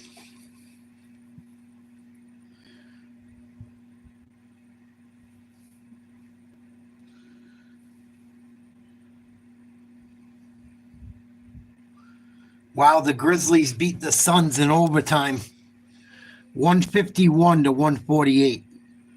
Did anyone play defense? Holy Christ. There must have been no defense in that entire game. 151, 148.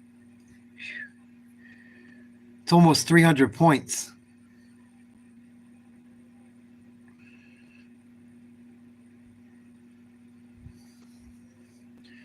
I don't care if it went into overtime or not. That's terrible. 15-point lead, LSU. Down to Tennessee. Come on, get LSU a couple buckets. Help Silk out. Need it. There you go. Nice three. 61-49. Oh, that's awesome, Sean. LSU's got a huge following for football. I'm sure they always have. Maybe not as big as now, but I know they love football all over the South. It's big business. I got to go back in the comments. Give me 1 second. I want to see what my buddy Silk said he had on this game. I think he said he needed 10.5, or he got 10.5.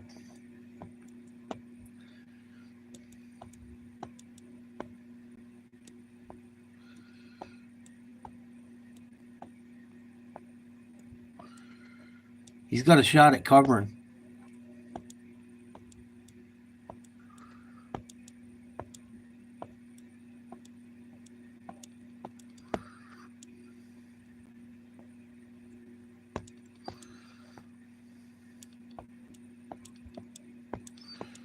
Shit, I can't find it.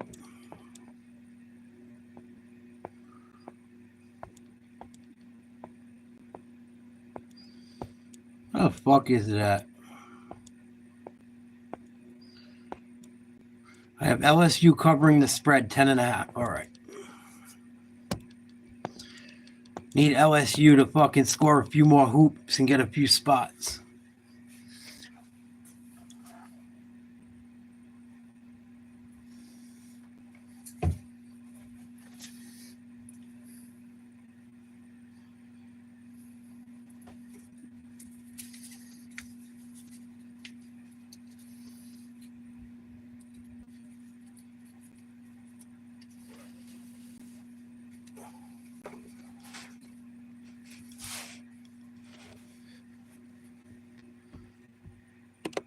Come on, LSU. Couple more baskets. Help my boy Silk cover the spread. Goes to Norman to take on Oklahoma. Coverage begins 9 Eastern, 8 Central, right here on the SEC Network and the ESPN app. Tom, I think Kentucky's one of the more intriguing teams in the SEC because Coach Pope has done a phenomenal job keeping them in the top 20 in the country despite all the injuries they've had. Yet have they weathered the storm? Because now you get Lamont Butler and Jackson Robinson appear to be coming back for that Oklahoma. I loved wrestling when I was a kid. Back when they had the territories, I heard it was really fun. When it wasn't just like one WWE and WCW. There used to be tons of organizations. Every region had its own. Yeah, I stopped watching wrestling like when John Cena came in. A little bit before then. Once The Rock and Austin were like done really wrestling, is when I was done with it.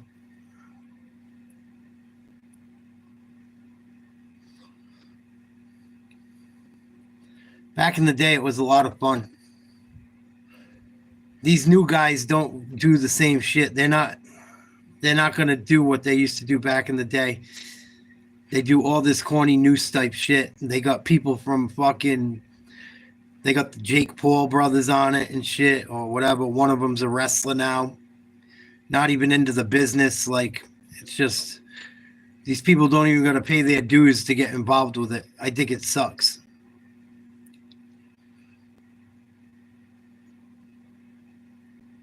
Like, imagine spending 20 years working to become a wrestler and fucking one of the Paul brothers gets to go wrestle for the championship belt over you. And he's a fucking nobody. Hasn't put any effort into fucking being a wrestler. I think that sucks. Same thing with the boxers. Like these guys that are Jake Paul getting rich boxing.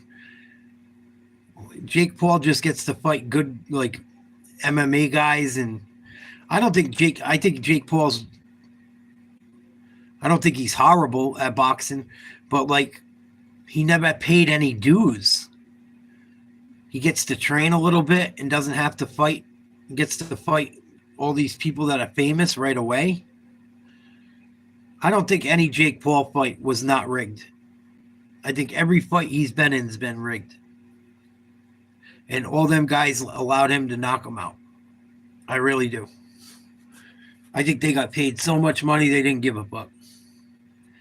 And if they didn't get knocked out, they got paid enough to let them win. At least at the beginning. And at least the Tyson fight. Tennessee lead.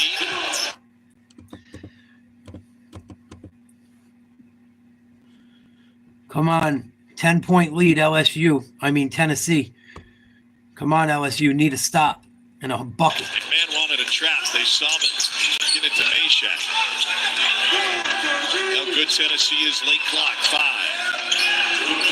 Now 3. Ziegler has it stripped. Another LSU takeaway. 9th steal of the game for the Tigers. Miller picks up his dribble. Tries to thread a needle. Back out to Gibbons. Come on. Yes. 3 and LSU within striking distance. Silk might cover. 46 ticks remaining. 7-point lead for Tennessee. As long as Tennessee doesn't win by more than 10, Silk's going to win some money. Come on, LSU. Hang in there. A minute to go. Help my boy win some money.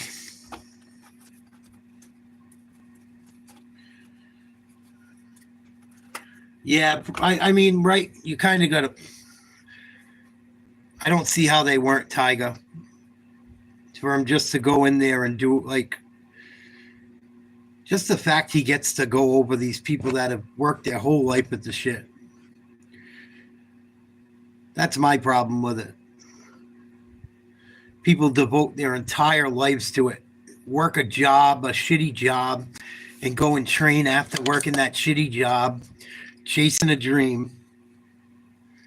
And some rich kid that's got money gets to just go train, and because he's popular on YouTube, gets to get a big fight and make more money.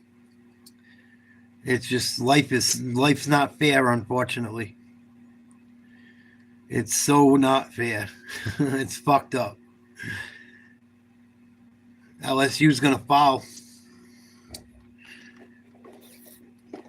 Hopefully Tennessee misses these. Come on, help my buddy Silk out.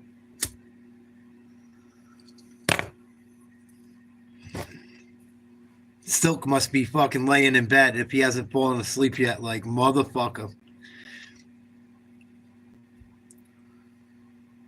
Oh, I hit the first.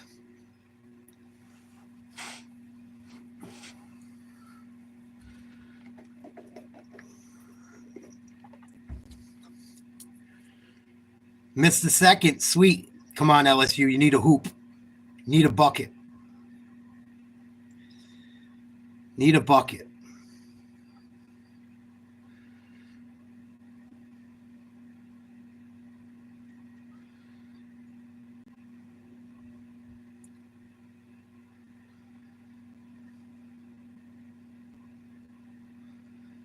They get fouled? Yeah, pretty much, Tiger. Like, how is it not? Come on, dog. Knock these down. Big free throws for LSU. Not even for LSU. Big free throws for anyone that took LSU with the points. Knock these down, son.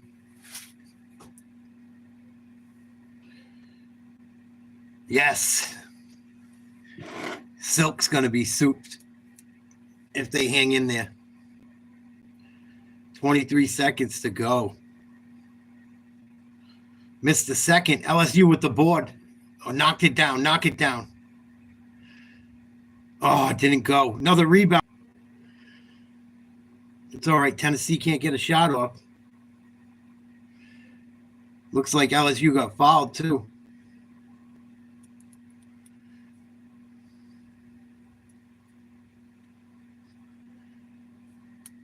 They're not going to call that a shooting foul, or they're going to call it an offensive.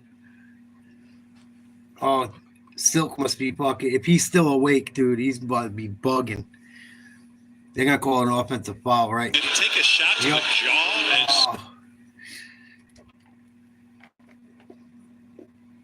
Oh, he did hit him with the elbow, but he was shooting. What the fuck? Wasn't like it was on purpose, man. I don't know the rules as far as that. I've never seen that happen. Never seen that happen before. Goes to take a jump shot and hits the dude with a... Did he hit him? It was close. They don't really have a good angle on it. They're reviewing it. Unreal. It wasn't on purpose, but that doesn't matter. But he was shooting the fucking ball. The guy's face was in the way. Vertical versus going horizontal, but I think in that case the offensive player is leaning so much more into. He was lunging into Lanier there, initiating that contact. He got him in the air though. To your point, if that hand is, that would. I don't think he hit him. Situation. I think the dude took a dive. He started behind the line. He ended up a stride over the line. The officials are taking a long look at this one at the monitor. Wow. Joe Lindsay. After review, the call on the floor has been reversed. There will be a cylinder foul assessed to number 15, red. Hey, you called. Zero white will shoot 3 free throws. That helped The cylinder LSU. foul was initially put It should have in been play a defensive foul. to protect defenders. Chris Kramer, Yeah. who years ago, look him up on YouTube, ended up with a bloody nose after a play near midcourt where an elbow got him, and it was. LSU's knocks these down. Silk's gonna win some dough. Come on, baby, knock these down for my homie.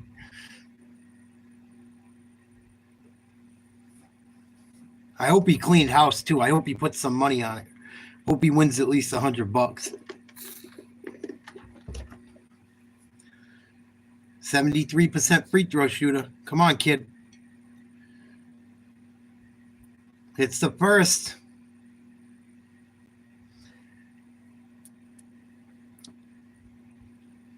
Come on, baby.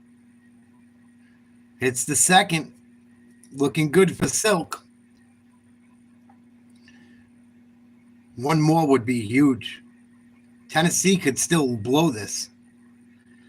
Misses the second on purpose. 5-point lead, Tennessee. 7.9 to play. Silk needs Tennessee. Tennessee cannot win by more than 10 for Silk to win.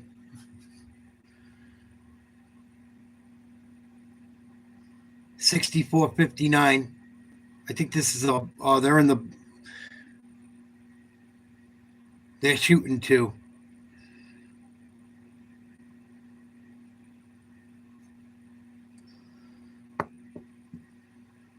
They're in the double bonus. Misses the first.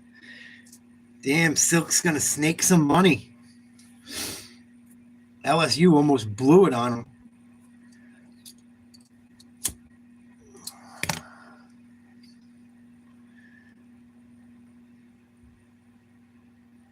Hit the second.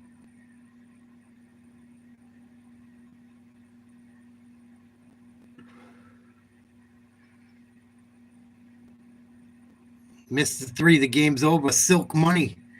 Silk made some money. Silk made some dough. 5-point Tennessee win over LSU. 64-59. Silk was allowed to. Silk got 10.5 points. He won. Sweet. He probably went to bed with a smile. He's probably fucking souped.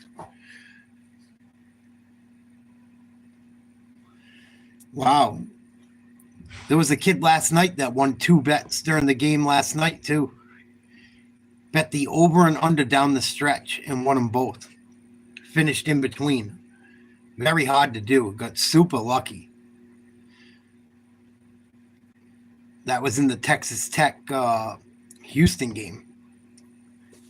Congrats, Silk. All right, you guys. I'm calling it a night. Love yous. Like, share, subscribe. Hasta mañana.